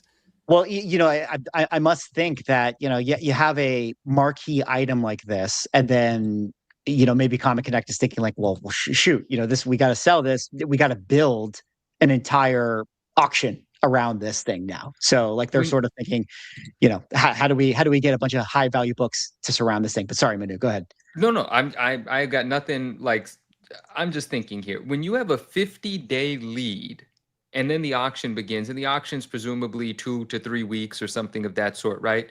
I mean, you got a bunch of days that this thing is gonna get some publicity, be talked about. Do you think there's ever any concern from like Vince's perspective? I shouldn't even say Vince directly. I don't know if this is Vince's book. I have no idea how this thing became a 9.9 or got into the hands of Comic Connect. Like, I'll wait for Vince to tell that story if he does. Like he did. He articulated a lot of times with the Giant Size X-Men that that book was a 9.8 that he had. It was the Giant Size X-Men, right? I think so. It was a book that was a 9.8 that he thought had a chance at a 9.9, and he wanted it to be revisited in that way. Something along those lines. Like he was leaving comments in the comment section about that. I didn't, so he might talk about this in that way as well. But is there ever any concern that in that 75 days, someone might be incentivized to create another one? Or do you think there's like a guarantee, like CGC, you guys better not put another 9.9 out before this auction ends? Like, is that how the game is played? And listen, I'm not naive to the fact that, there are conversations that happen. I'm just having fun with it. Do you think that's a conversation that happens when you let the cat out of the bag 50 days prior to the auction starting? Yeah, let's go full tinfoil zone Full for a tin. second. Neo, guys. grab the hat. Get your hats out for a second. I need to make because a new. I threw mine out. I need to make a new tinfoil hat. We- that I can we just did- throw in we- here. My hat's way up there. I don't want to go get it. That's fine. Okay, It's fine. that's fine. He's We- not we- wearing we- any there it pants. is, there We it know is. Now he's it's on not my wearing head. any pants. So he doesn't want to stand up. We glossed over what Ryan said, where he was like, Rob asked the question, hey, did you do the little trick where you looked the cert number? Ryan's like, oh no, this was the only one in the order. It's like, okay, so let's think about that for a second. Let's think about So- that. Scenario number one, I'm just a guy. I've had FF48 in my short box for many years. And I was like, you know what? Today's the day I'm going to send it in, but I'm just going to send this one in. And hey, I got a 9.9. Awesome. Awesome. Well, Could it happen like that? Sure. That's generally Or- the issue, though, right? Like that's the Could. same thing. I'm pretty sure. I think maybe was it your interview with Matt about the Giant Says X-Men 1? I think you maybe talked about that with him, where they said like they were talking about that book and like it was shown to them and they're like, this is an exceptional copy, and they're like, oh yeah, this is an exceptional copy. Well, and that's the type of thing where it happens, but it also really bothers me because but it's the thing, it's like we can't do anything about it. Like it's not going to change. It's the way it is, but it really bothers me because it means that book, when it went in to get graded, was not anonymous. That was a known book when it was graded. And I would not be shocked if this was a known book when it was graded that someone brought up and said, hey, whether it's Matt Nelson or whoever else, take a look at this book. Do you think this is a really nice book? And he's like, yeah, this could be a really nice book. This might be a 9.9. And then they go like, here you go. Can you grade it? And then it gets through the process, knowing what book that is throughout the process. And that's the thing that really, I know bugs a lot of people, and it should bug a lot of people, but it's not going to change. It's like, we can rage about it, whatever, but it's just the way it is. Certain people have certain advantages, certain relationships, certain positions. That's the way of the world. Yeah. And I'm getting soft, over the years, as far as like my criticisms of the stuff. But yeah, like I think that's it's more likely, like you guys already said, like it's not that this was just one blind submission. It was like someone who had maybe a 9.8 or maybe maybe they did have a raw, but they really did think that it was a 9.9. But it certainly seems like there had to have been some salesmanship or conversation to CGC of like, I want you to really look at this book, not just grade it. You need to really look at it because I think this is the greatest copy I've ever seen in the history of copies. And I've been a Fantastic Four 48 fan and dealer for 50 years, or whatever. And this is the best copy I've ever come across, And that's what I think right, the or is that argument was. wrong? That's what the argument was with the Giant Says X-Men 1. They were like, this was an exceptional copy, but that's the whole thing. It's like, I think a lot of us would like it to be that it doesn't matter if it's the best copy that they've ever seen, if it still has flaws that negate it from being a 9.9. Yeah. And like that book, and I've pointed this out a lot of times, like I know CGC has their grading guide, but they don't follow the grading guide. That book has a very clear misrap. Like you can see it on the back. And a misrap, according to CGC's grading guide, says you cannot get a 9.9 or a 10, and it got a 9.9. We know there are tons of 9.9s and 10s out there that have misraps. I don't know why they put that in their grading guide. That's always been I'm just like, why would you write something into your grading guide that goes against all the stuff you've done in the past and are still doing in the future? It's like, that doesn't make any sense to me. But, like it is what it is. And I know people, like, we'll have people in the comments. I have people in the comments of my video like, I'd never pay for that with a misrap, but someone's going to. Someone's going to pay, 200 plus grand and maybe more than that for that book. Can you walk us through that price real quick? Just, so FF48, currently last sale was 44,000, let's call it. The Giant Size X-Men ones that went for, I guess it's hard to say because this was in 2024. Well, yeah. So if you look in 2024, the Giant Says X-Men 1 9.8 was going about 35 grand, and it sold for in June, roughly in June, and it sold for 170, which is about a 5x multiple. That's why I gave it about a 5x multiple. That book's going for around 45 right now, and that gets you to 225. And I wouldn't be surprised if it goes a little higher than that. Now, granted, like the Giant Size X-Men 1, I think a lot of us, myself included, thought it was going to go for more. 170 felt low. At the time, we did think that it would go for more. Yes. This is definitely going to be very interesting just to see what the 9.9 buyer in the market, you know, shooting for this kind of a book, who comes out for it, what does it sell for? And I also want to say, like, I'm not mad that this is the case. Like, I'm not, like I said earlier, like, we're not naive to the fact that, you know, there are imbalances in things. It is what it is. I think the strength is in just being completely aware of it, and not just about like accepting it like this defeat, you know. No, just being aware that of course there's like this thing, you know, relationships and situations, whatever, right? It's just how it goes, you know. Some people are always at the front of the line, and some people are going to be able to speak to certain individuals directly and have some influence there, and they put themselves in that position, you know, with what they've done over the decades, over the years, you know. And it's not to say that someone else can't, but most people won't and don't, right? Because there's only a few people at the top like that. And it keeps things interesting. It allows us to have these conversations. Is it right? Is it wrong? You know, I have my opinions about it, but it is what it is. Like, shout out to CGC, shout out to Vince, shout out to Comic Connect. Someone wants to spend their money on the book, fantastic. What I would like to see is a bunch of people start looking over 9/8 with a fine-tooth comb and really and making an argument, right? Like, put some books out there and be like, well, shit, this looks way better than that, and I dare someone to argue against it. Buy that book, bring it to Matt Nelson, and make the argument. Like, play the game, you know, because there is a game. And I think that's the important thing here is like, and that's what it is. Like, I'd say 3 to 4 years ago, me would be angry about this. Me now, I don't really care. You know, it's like you start to like, you learn what the stuff is, and you just, if you let yourself get angry about it, you're gonna be angry all the time. And I don't have the time for that. I don't want to be angry all the time. I just want to enjoy doing stuff in this hobby. But knowing how everything works, like you said, is important. Because yeah, if you have a book that's exceptional, bring it to them, send them pictures, reach out to someone there, be like, I think this, like, I saw that 9.9 you graded to this book. I think mine is as good or better than this. Explain why. Because I had people in my comment section going like, oh, my 9.4 is better. My 9.6 is better. If it is, prove it, you know, reach out to them. But if yours has a big ass spine tick on it, it's not better, because that one doesn't have any big ass spine ticks. It does have things that you could say, maybe make it so that it shouldn't be a 9.9, but it is an exceptional copy. That book is a 9.8. I don't have any doubt on that. I just question if it is that step up to the 9.9. It is an exceptional book.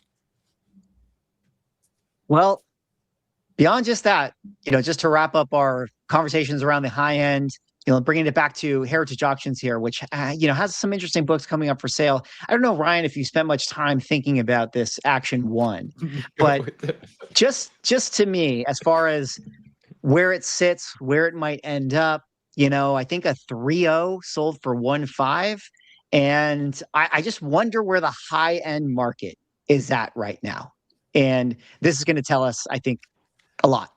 The tough part with Action 1 right now is it has been getting dumped on the market. Like, from the perspective of a relatively rare golden age book, it is getting dumped on the market right now. And it's because you had a couple really big sales over the last couple of years. And it's like, it used to be, I would maybe see an Action 1 like once every, maybe 2 sales a year or something.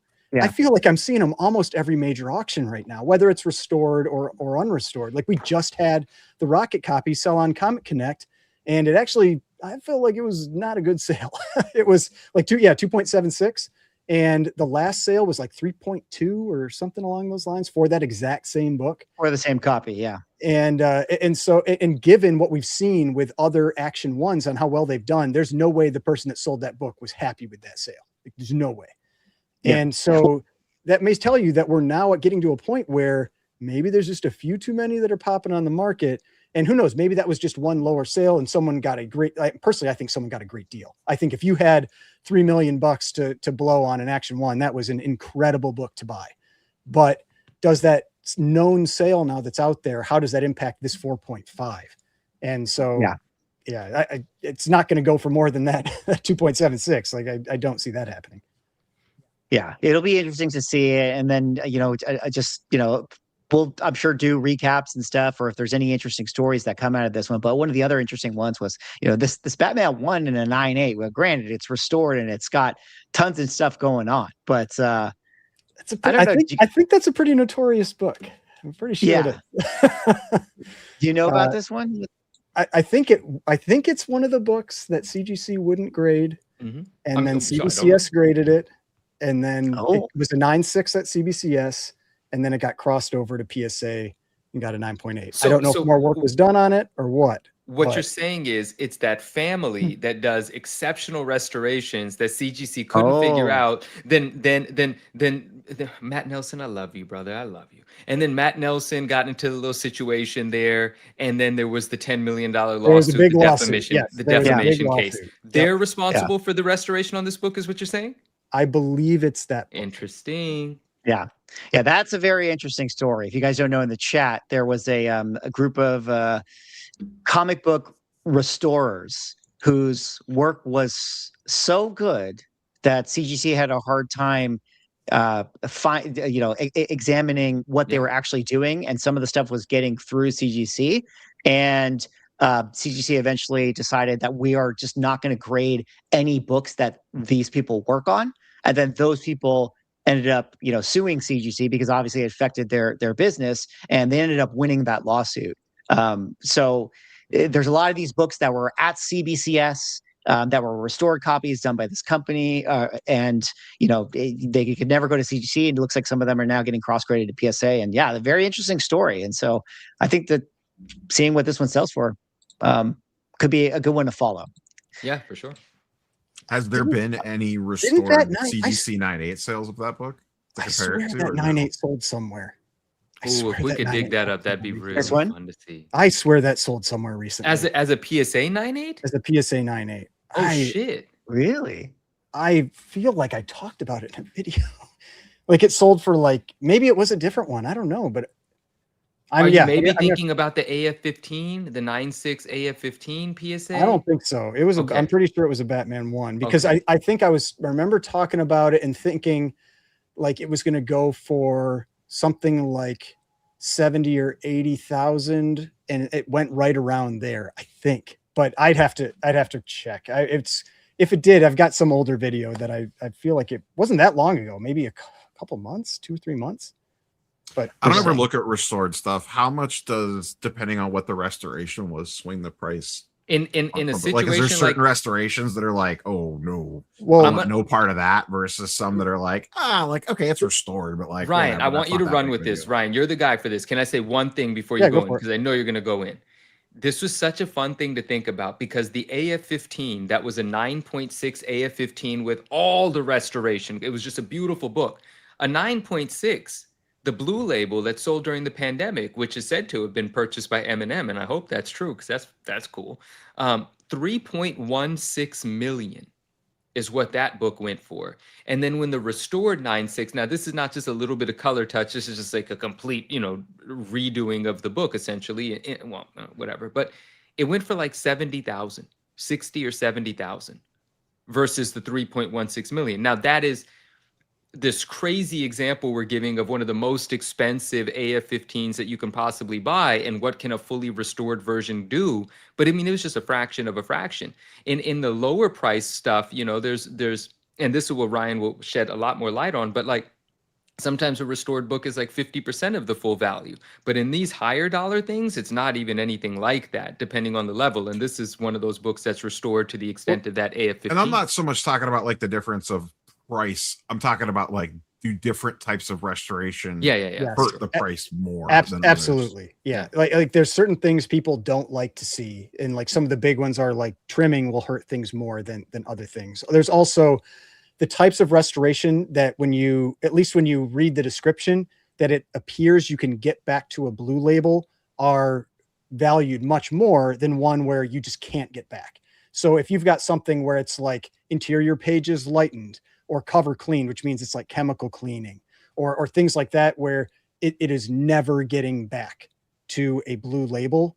Those will hurt the value more than something where it's small amount of color touch, or even a moderate amount of color touch where something could get back there, or tear seals along spine where somebody could remove that tear seal along the spine. Also, depending on if it's amateur versus professional. Whereas like professional, in theory, you're supposed to be able to remove those things without damaging the book, outside of certain types of things that can be done. Like you obviously can't remove page lightning, but like professional color touch is you can remove without doing any additional damage to the book. Whereas amateur color touch, you may have to cut chunks out of the book to get rid of it.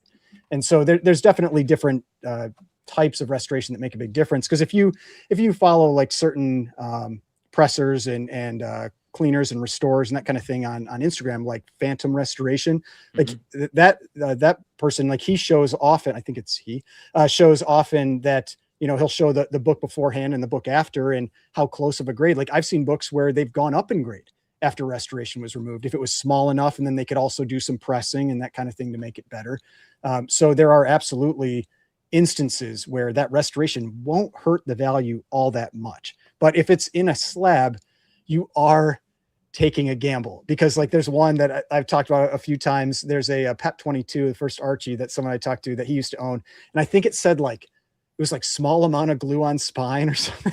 And he said, it's just like Elmer's glue, just like squirted along the spine, and you're never getting it out, you know? And so like there are things where you can't necessarily always just like trust that label. I bet that book has been cracked out so many times when people see that note and then they open it and they're like, F me. Like there's no way you're doing anything with this. You know what's funny about that?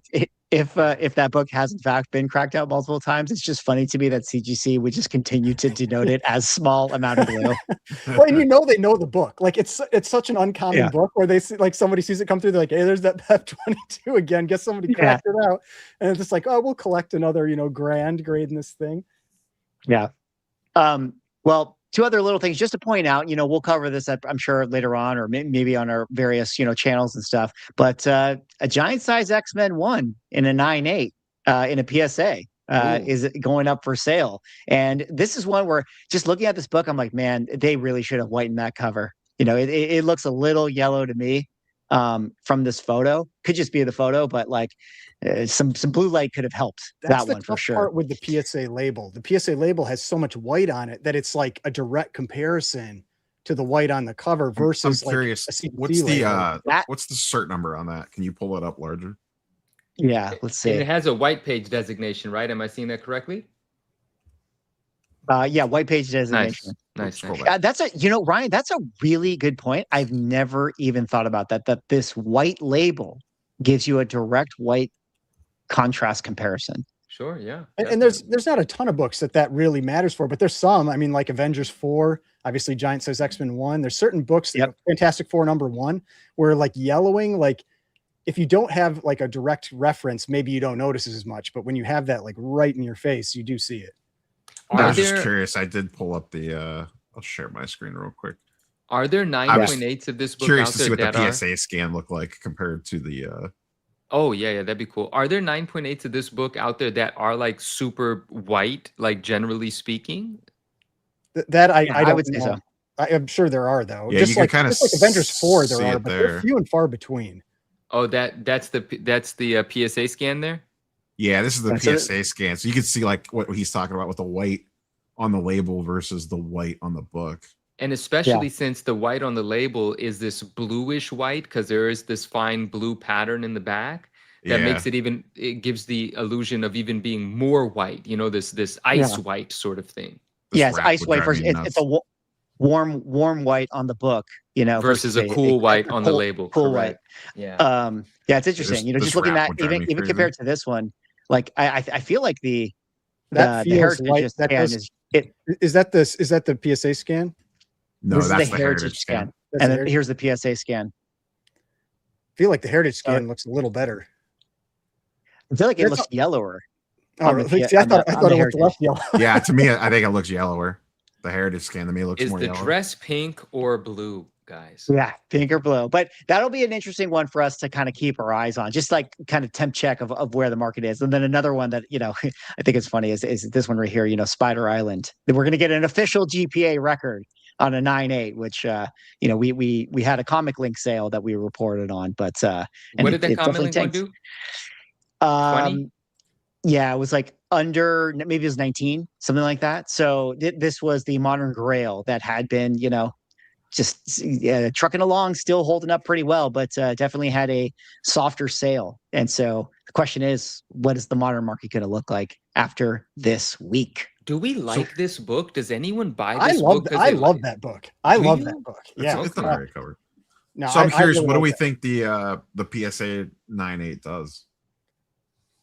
Under 20. Well, the 94. The most recent June 26 is about 25,000. I think under 20. Under 20. So 19. I mean, there was a pretty big gap with that X-Men 94 that happened in the last one. So I wouldn't be surprised if it's under 20. This book will sell for $38,000 and it will change everything. And then Manu will own it. And then it'll show up on Manu's IG feed while he's eating dinner with PSA. So I just had a question because that came up with the dress thing. Were you guys a yellow and gold or the blue and black? Was it blue and black? For that dress? No, the meme. Remember that dress thing a long time ago? I don't remember it well enough. I know what you're talking about, but I just don't remember. I think I was a blue black. I think because I was yellow and gold. My wife was blue black, which was crazy with both of us being in like the same room looking at this thing. And I just remember that. I thought that one was one of the wildest little eye tricks that I don't remember, but yeah, it was wild. I don't remember what I was. I have no idea. But it was blue and black. My eyes don't work correctly, apparently. Well, we'll definitely report on those comic sales and see where the high-end comic market is after this week. But before we get there, we have to check back in on the Marvel trading card market because, guys, we had a Topps Chrome Marvel hit the market. They had a couple actual comics went inside these trading cards situations, which I thought that this was really funny. Manu, I know you had like some opinions on these ones right here. I got some stuff. And it's funny because with some of the videos I've been seeing, did you have that was the video I was looking for. Posted this one, my thoughts on the new Topps Chrome Marvel release, just dropping them in the garbage. Neo, Manu, did you guys get in on this? Did you guys rip any of these Topps Chrome? Like, what's your thoughts on this? Like, I feel like Justin is the only one out there that has been enjoying it. But what was your kind of initial thoughts to the Topps Chrome, or what's the word on the street? I haven't really, excuse me, I haven't really liked any of the Marvel releases from Topps to this point. The X-Men 97 set was like okay, and that was one of the first ones that they had out the gates. But most of the top Marvel stuff just does not do it for me. It's kind of just the same thing over and over again. It's just shiny chrome cards with reused artwork left, right, and center. Like what's the hit? Like, what are sketch cards and comic clippings? Sketch cards, numbered stuff. Like they have those Wolverine cut cards where there's like their die cut. It's got like slash marks in the middle. It's just typical top stuff where you're just pulling the same card in a low number parallel. Is it like a red or something like that? Or there's all sorts of stuff. Steve Ditko auto. This is cool. I just thought it's like they had a seance to to get this card signed. Yeah. Or it's like, but it's just funny because it's like, so did they buy like a Steve Ditko signed comic book and then cut it out, and then that's like a little comic clipping? It looks like like interesting. That's where a lot of the stuff will come from, like checks or books, like physical books, not comic books. Oh, so they go to the estate. Like they say, "Hey, do you got any leftover signatures anywhere?" Yeah, this happens with like dead baseball players, like Mickey Mantle signatures. You'll see this a lot in even modern people. Like there was I think Robert Downey Jr. signed like a bunch of like books, and people went in and bought the books because they were pretty cheap, and then made custom cards out of them with the cut auto. I mean that's why the on card autos are so much more desirable though. Yeah, it's because then you're not getting right. That. Okay, I was going to ask, but obviously, where there's those people that have died before on card autos existed, right. you got to play the hand that you're dealt. Yeah, but it just feels like it's like, well, but then he didn't like sign this with intent. It's like it's not. Yeah, it's manufactured. It's missing the spirit. Yeah. Yeah. But I don't know, Manu, do you have other thoughts on the Topps Chrome or anything? Well, first I want to shout out Justin. I mean, Justin's enthusiastic about Marvel cards, like full stop, and I'm sure he's enjoying this. I think actually, I just probably didn't realize he just recently sent me a couple of big pulls, I think, out of this product. I'll let him speak Okay, about those let's if he see. hasn't. There was one Yeah, or he two posted one on of IG. ones. There was the 101 Scarlet Yeah, Spider did he with the mention Wolverine what happened claws. after he pulled it? Is any of that No, public? well, he Okay. might have, and I just didn't read it. I just All right, saw the I can't. images. Okay, so Justin is going to obviously dive into the product, enjoy the product, all of that. Shout out Justin, Spidey hits, and my take on it, I'm kind of with Neo. Like it's just like whatever, it kind of is uninspired. But what's hilarious to me is that when they did like that, first little look at the comic clippings. Oh yeah, shout out Justin. When they did the first little look at the comic clippings, well, that's what I call them because Upper Deck used to call them comic cuts and comic clippings. And literally, for anyone that's not aware, they take a comic book, they cut out a page, a piece of a page, and they put it on the card. And they were like acting like it was something so special. And I get it. That's what you have to do. You have to market your product, advertise your product. But it's so funny. It's like, it's not that special. You cut a page out of a comic book, Yeah. put it on a card, and called it a 101. It's not special. But what's special is the experience of a card collector that's not looking at it from the cynical, jaded perspective that I am and is getting a 1 of 1. Same with those goofy autographs where no one Well, I actually mean, autographed it. It says that's the same as Spider-Man on any it, but it's a parallel, one of though, one. right? Like that's the same as any like 1 of 1, It is. 1 of It's the 10. same. The notion of the manufactured 1 of 1 is stupid, quite frankly, but it inspires the chase, right? Because it's the one that's harder to get. And that's what happens. So then, and I don't know if this card is sold or not, I saw someone pull one of the black suit Spidey ones and listed it on eBay at $8,000. Now, a 1 of 1 out of a product for $8,000 is not unheard of. 1 of 1s out of these products sell for $30, $40, $50,000, depending on which ones they are and what character there is. But it's amazing to me that you can cut out a piece of a comic book, put it into a piece of cardboard, stamp a 1 of 1 on it, someone can pull it and potentially get, $8,000, $10,000 for it. I don't know if that card's going to sell. Logical brain says, are you kidding me? Card brain says, yeah, someone's going to pay a boatload for it. And then the other thing that I saw, I'm just being super critical, is like I saw people really hyping up these sort of like not very great sketch cards, and they were like, oh my gosh, wow, look at this amazing sketch card.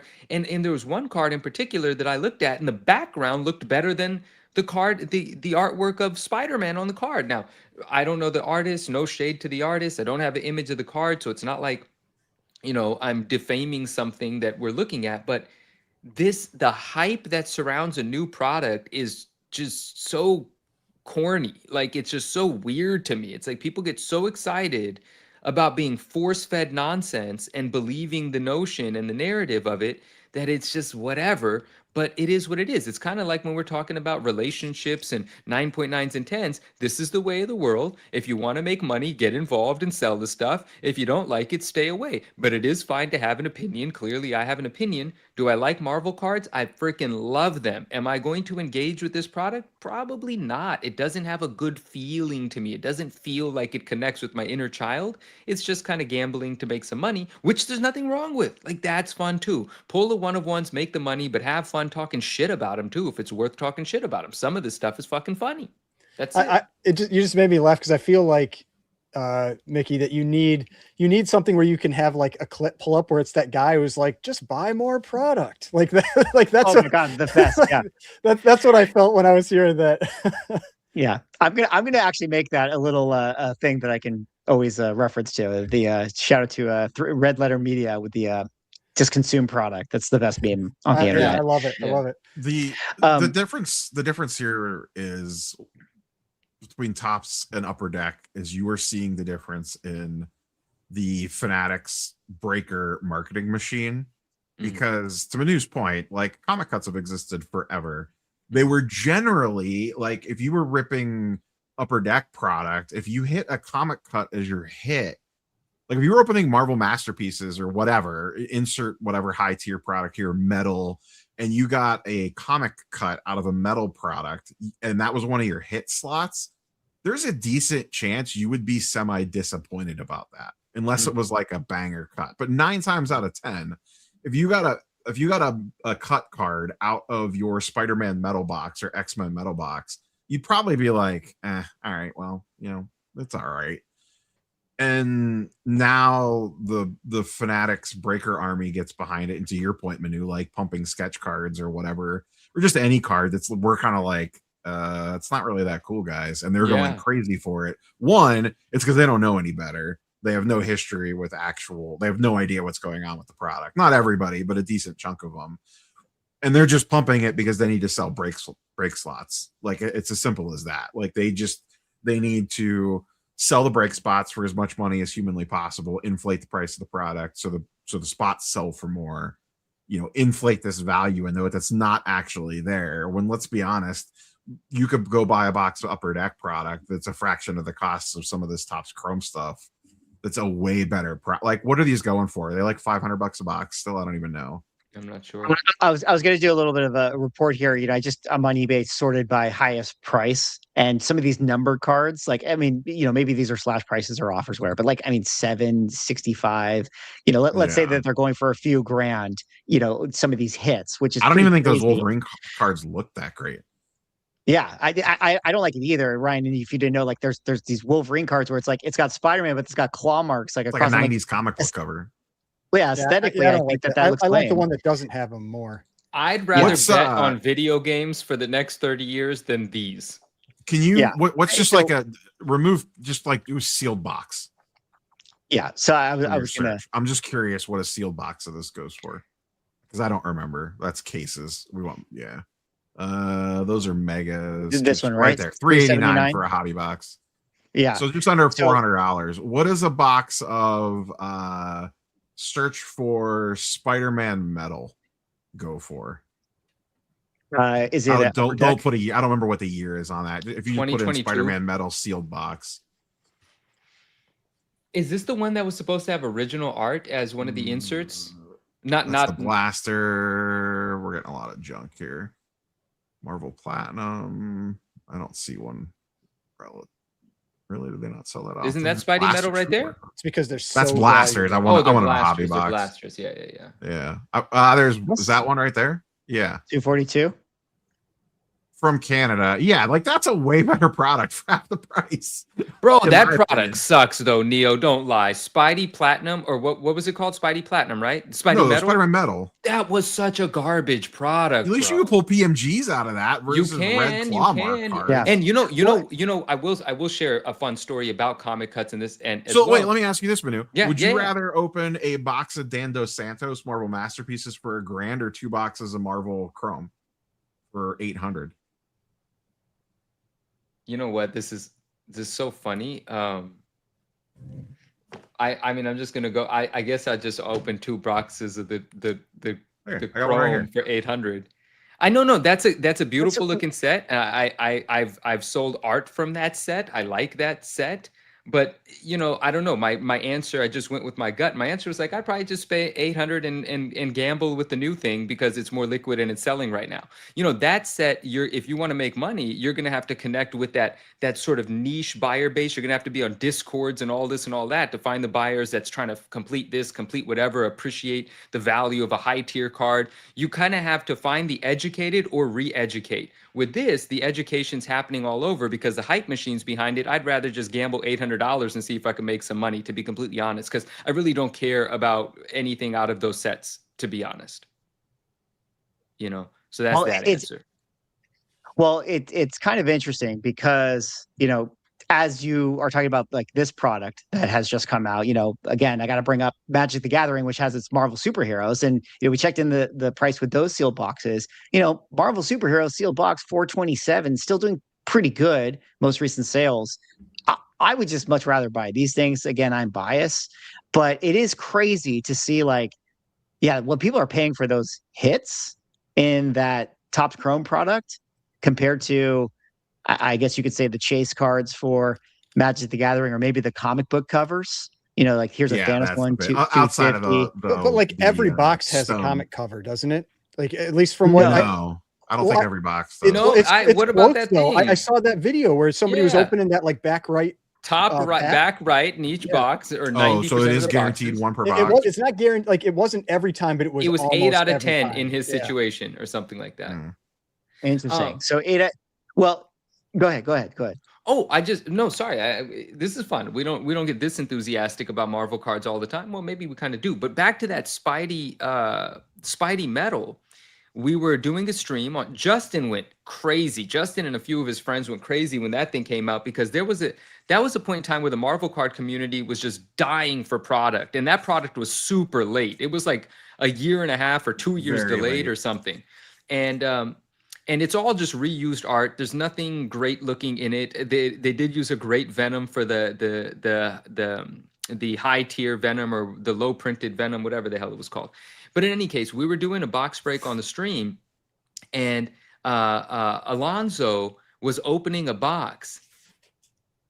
I won't tell the rest of the story. I won't tell anyway. Alonzo was opening a box, and one of the most sought after chase in that product was because Upper Deck had bought an AF-15, and they did comic cuts out of the interior pages, and then they made the cover one of the redeemable things that if you spent hundreds of thousands of dollars on e-pack, yeah, that Venom's amazing. Obviously, there's that Venom, the ASM 299 last page cameo Venom McFarlane, right?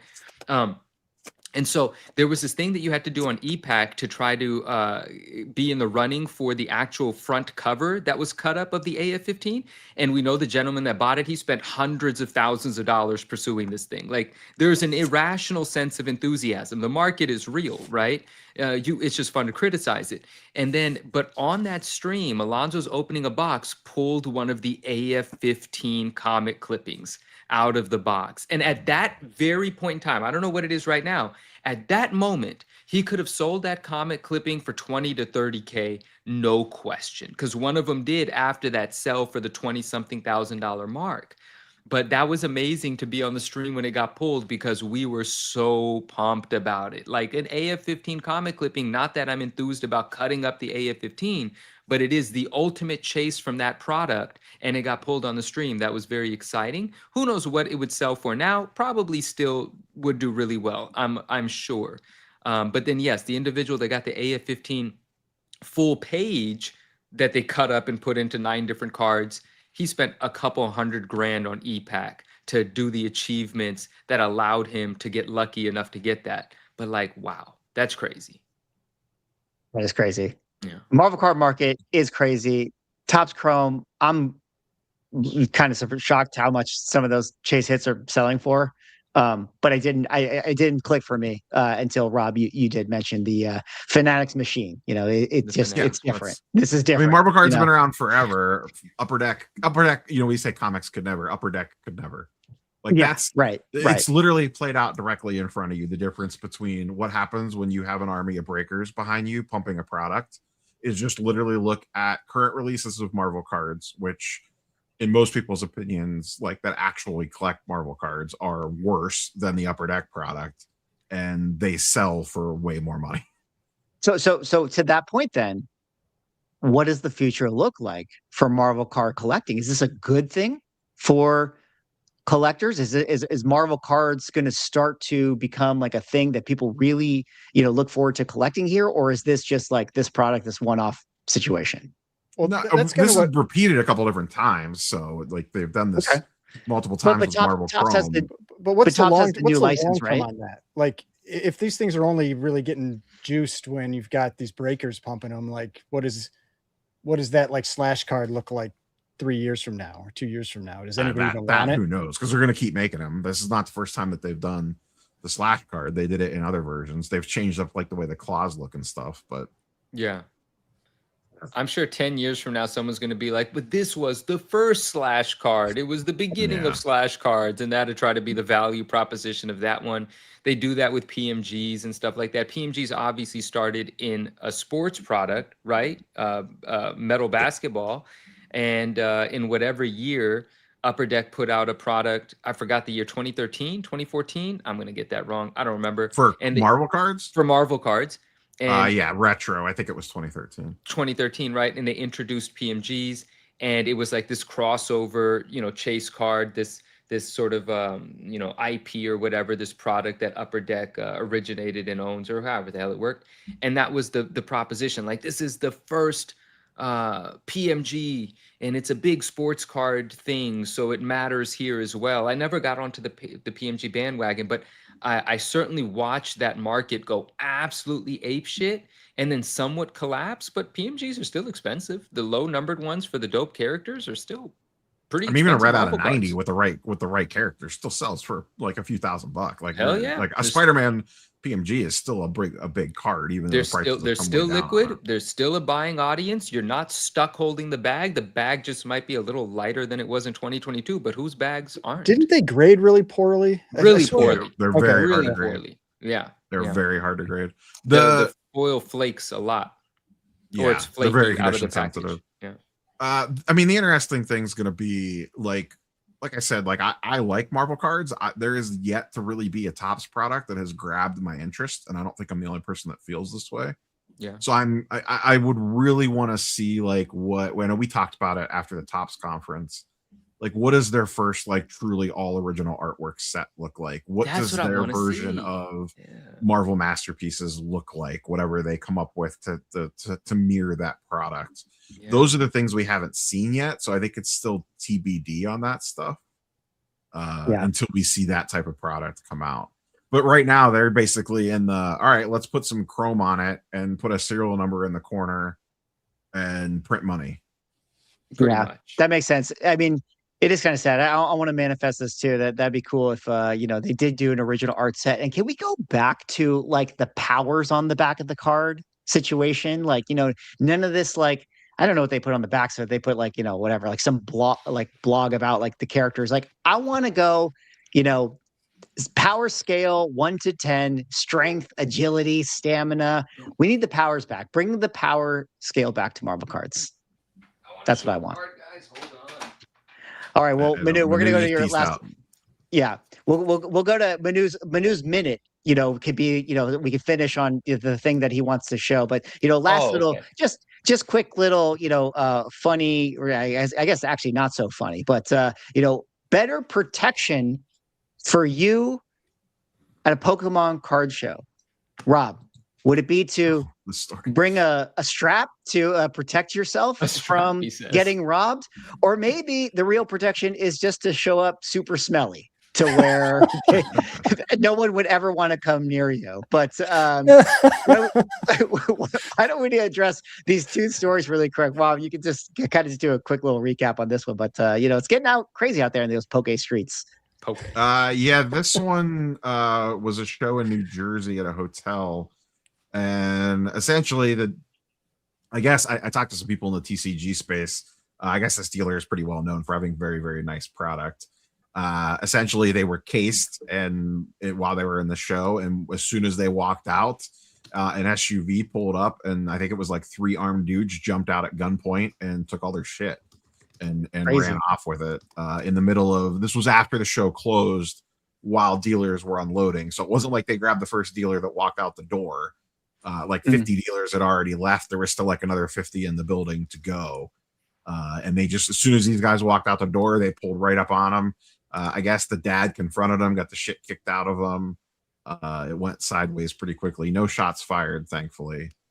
The guy did say that, he does normally carry, but he couldn't because it was in New Jersey, and every state has different laws on that. And I don't know, I'm very pro conceal carry, but when the guys jump out of the SUV with the guns already on you and drawn, I don't know that if you have your concealed carry piece, in your holster or in your waistband or in your ankle, that's going to do a lot of good anyway. So I don't know. I mean, my comment on that, I feel like he's probably lucky he couldn't carry, because he probably would have tried to pull his gun and probably would have been shot. Like that's like, it's like, it sucks, but it is still just stuff. Yeah. And so it's better not to end up dead over it. The thing that this has brought up is like the conversation around being hyper aware of what you're doing as both a dealer and a show attendee, because as I talked about in the video that I did on this, you walk the national show floor, for example, and it's not uncommon to see money counters out on tables with tens of thousands, if not $100,000 in cash, just changing hands in a very public view. Like, it's not hard for someone to be like, oh, what's going on there? And then just follow that person around that either got the cash or the card back to their car, back to their hotel, whatever.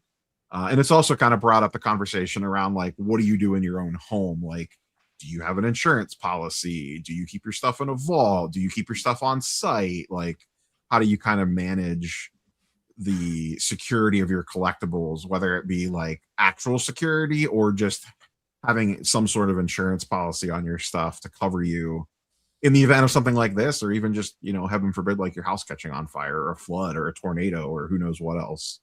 So Well, it's it's kind like, of brought I this mean, all up of everyone like, hey, you know, maybe this is just a good time to like evaluate like what you're doing with your current situation, and maybe this is a good opportunity to relook at that.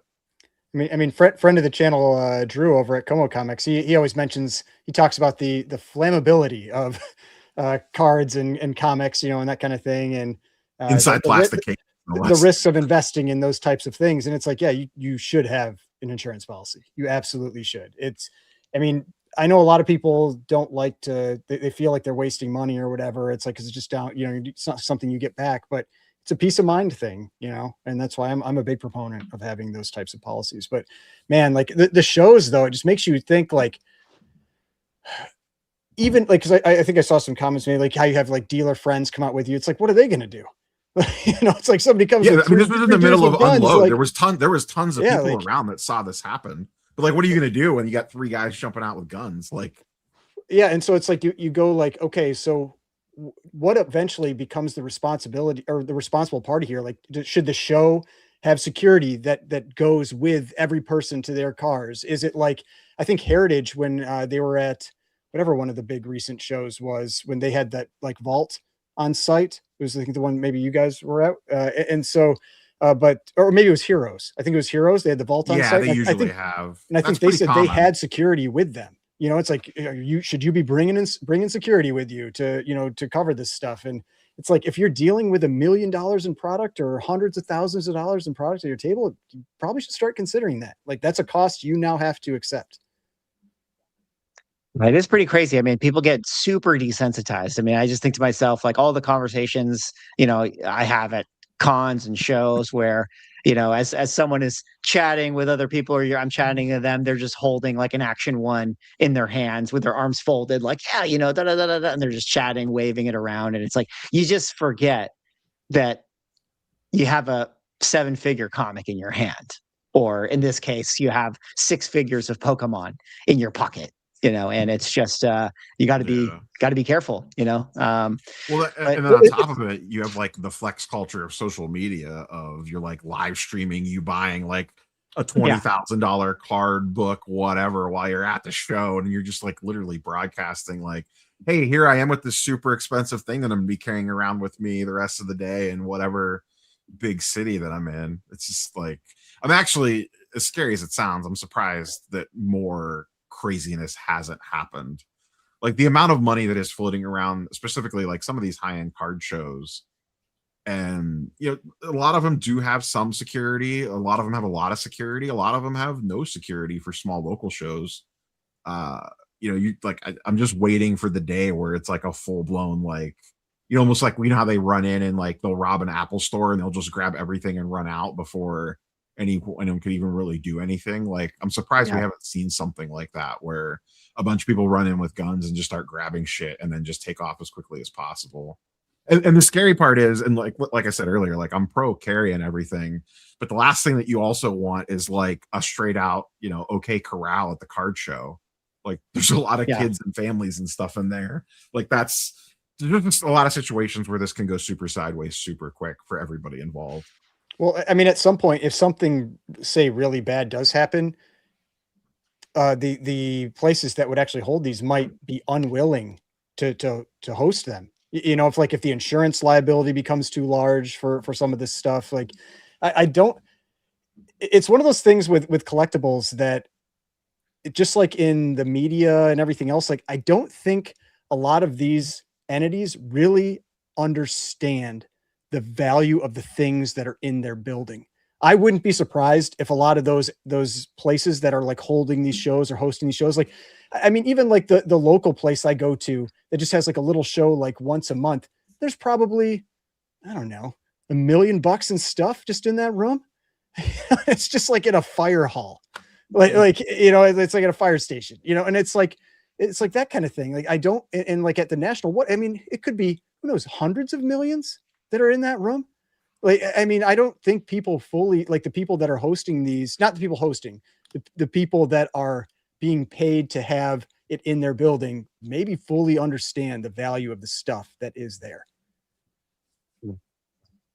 Well, be safe out there, especially if you're attending Yu-Gi-Oh tournaments, because everyone's nose is at risk when they go. But we don't need to spend on this. We're going to kick it over to Manu's Minute. But I just had to bring it up because I thought it was hilarious. Card shop suspends Yu-Gi-Oh tournament over smelly players. An Oregon card shop announced on its Discord channel that it has halted a Yu-Gi-Oh tournament for a week after receiving multiple complaints and bad reviews due to smelly players. I mean, guys, got to spray them down before they come in. What are we doing? What are we even doing? Go take a shower. All right, we're at the end of the show. Manu wants to share something. This is the official Manu's Minute section. What do you got, Manu? We're deep into the show. So the Manu's Minute, that's weird to say, but there was a friend from the last episode that mentioned something, and then he sent me the article, and I did DM it to you, the image of it if you want to pull it up, but I want to get to that in a second. But prior to that, there are a couple of things that I just want to talk about, and I'm going to go get some more clarity on. But a few episodes ago, this card-related stuff, a few episodes ago, we talked about how PSA did away with the OC on cards. When you submit a card, if it's off center, you're not going to get a grade with the OC in parentheses and then have to do some calculation in your mind about what that's worth. They had gotten rid of the OC, but a friend recently sent in a submission, got one of the cards back, and it got the OC on it. He didn't request it. He wasn't spoken to about it. It literally got an 8 parenthesis OC. So apparently the OC thing is back. Now, obviously we have friends at PSA. We could just reach out and find out what's happening, but we're not. We're just talking about it, speculating and saying, guys, OC's back. So that's a game changer in some ways, or something has shifted there. And then along the lines of Marvel cards and fun nostalgia, physical stuff, I know this isn't a show and tell, but I picked up something. It was not expensive. I believe it should be pricier. I won it at an auction on eBay. But in 1994, Cookie Crisp, the cereal, had Spider-Man cards. There's 12 in the set. 6 of them came out of the package. 6 were redeemable. You had to take like the UPC off of 2 or 3 packages and ship them in. You get a card. But this is the Spidey card from it, and it's the only PSA 10. But I love that. It's from the Cookie Crisps cereal box, and it's the only PSA 10. So I had to grab that real quick. It was less than $200. It should be more. But now the real Manu's Minute was, we had a friend in the last episode, Phil Dispenza, was mentioning that a friend of his had the first CGC 10. And it happened to be that Venom Lethal Protector 1 Black Error, which is just amazing that that's what it was. And then he DM'd me the article, and I think the article is fun. It's a blast from the past. So if you guys don't mind, it's not going to take too long to read it. I just want to read it real quick, if that's okay. So, and then we'll look at this picture, because under the picture it says Adventure Planet Regional Manager Phil Dispenza, who's our friend who was with us, CGC Primary Grader Steve Borak. Is that Borak in the middle? And then Adventures Planet Silver Age Specialist Gary Platt display the first comic book graded 10 by CGC, cover variant Lethal Protector. And I think Gary's the owner of the book. So anyway, the article starts, New Jersey firm has first 10.0 CGC comic. Only a handful of comic books have been graded 10 by Comics Guarantee Corporation. CBG has only seen 4 online sales of them to date, but there's only one first one. This spring, Adventure Planet of Edison, New Jersey sent in a Venom Lethal Protector 1 Black variant that became the first comic book to be graded a 10 mint by CGC. Phil Dispenza, Adventure Planet's regional manager, said that as one of the 100 charter members of CGC, his firm had to be very early to recognize the market for professionally graded comics. CGC contacted Adventure Planets in March to inform them that their Venom 1, a black variant of which only hundreds are suspected to exist, had been graded a 10. They later invited store reps to the CGC headquarters. The Venom Black variant appears to be a product of a printing error where black ink covers part of the red foil and says that they do not appear intentional. Adventure Planet's Gary Platt said that this is the best estimate was about His best estimate was about 200 copies, but that figure is certainly not a firm one. I got it from an established retailer who remembers talking with Marvel reps about it when the error was first discovered. I do know this. Attend any major show and you will usually not see even one copy of Venom 1 with the black error cover. I saw one sell for $275 at a convention in Philadelphia a few years ago. Wizard listed it at $250 before they pulled it from their guide a few years ago due to all the counterfeits. The first issue has now been restored to their guide. But what's interesting about that little tidbit is when we talked about this on the last episode, I said I can't confirm nor deny, but it has been said that there are counterfeits, and I talked about some of the things to look for as they've been expressed and told to me. And some of the counterfeits have been said to have gone through grading through CGC. So just because they're encapsulated doesn't mean they might not be. But this article from way back when already talks about the counterfeit. So I thought that was interesting. And then it's really brief. Overstreet and CBG Comic Base are much more conservative in their estimates, but unslabbed near mint copy on eBay was going for $128 at press time with 5 hours to go. Dispenza said the eventual plan could be to sell the copy at auction on eBay, where Adventure Planet now auctions comic books daily under their handle Adventure Planet. And then it gives some contact information for the shop. But I thought that's amazing. Now, apparently Gary still owns this book. And there's a huge number that he wouldn't let it go for less than. And I think that's amazing. So it's cool to have been told that in our chat by our friend that was with us, and then have the article about it. And that's just a blast from the past. So that's what I wanted to share today. Yeah, that's super cool.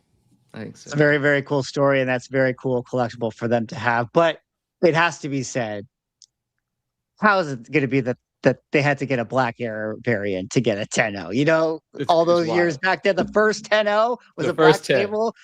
There's all these Venom lethals. Just you can't write this stuff. You can't make this stuff up, man. They were networking day one. They were the CGC. First 100 charter members. Copy. Yep. There you go. Well, yeah, it used to, like, I don't know the history totally on CGC, but you couldn't just like submit. It was like you had to be, it was very specific people that were allowed to submit. So it was nothing like it is today. Thank you, guys. Yeah. It's in the DNA to network. So Phil, if you see this, thank you for all that. It's in the DNA. It's in the DNA. The whole thing started with relationships. There's some really fun stories if you want to burn some bridges, but maybe we don't do that right now. Definitely not right now. But what we are going to do right now is wrap up the show. Guys, it's been another banger. I want to say thank you to everyone in the chat for hanging out tonight. If you haven't yet, hop on over to the Ungraded Truth YouTube channel, link in the description. Go give us a subscribe, then bounce on over to our Spotify page where you can follow us. You know, give us a 5-star review. We need more. Okay, we're just a couple away from 30. We got to get to our milestones here, so we definitely would appreciate that. And of course, a big shout out to the sponsor of our show tonight, Elites Comics 11.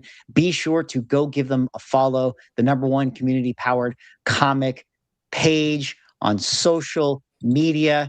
Shout out to the guys over at Elite for sponsoring the show tonight. And shout out to our panel. Thank you guys all for hanging out. Hope you guys had a wonderful long weekend. Happy 4th of July to you all. And with that, we're going to wrap up the show because I got to watch the end of Mexico and England. Thanks, guys. Peace out. Detective Comics set a record for 1.8 million. Nobody really cares. Who are annoyed that people are asking them questions, is this book banned? That question didn't exist a year ago. Somebody's submitting like 25 vintage books and getting 15 9.9s. We always think, how could it ever get crazier? And then it always does.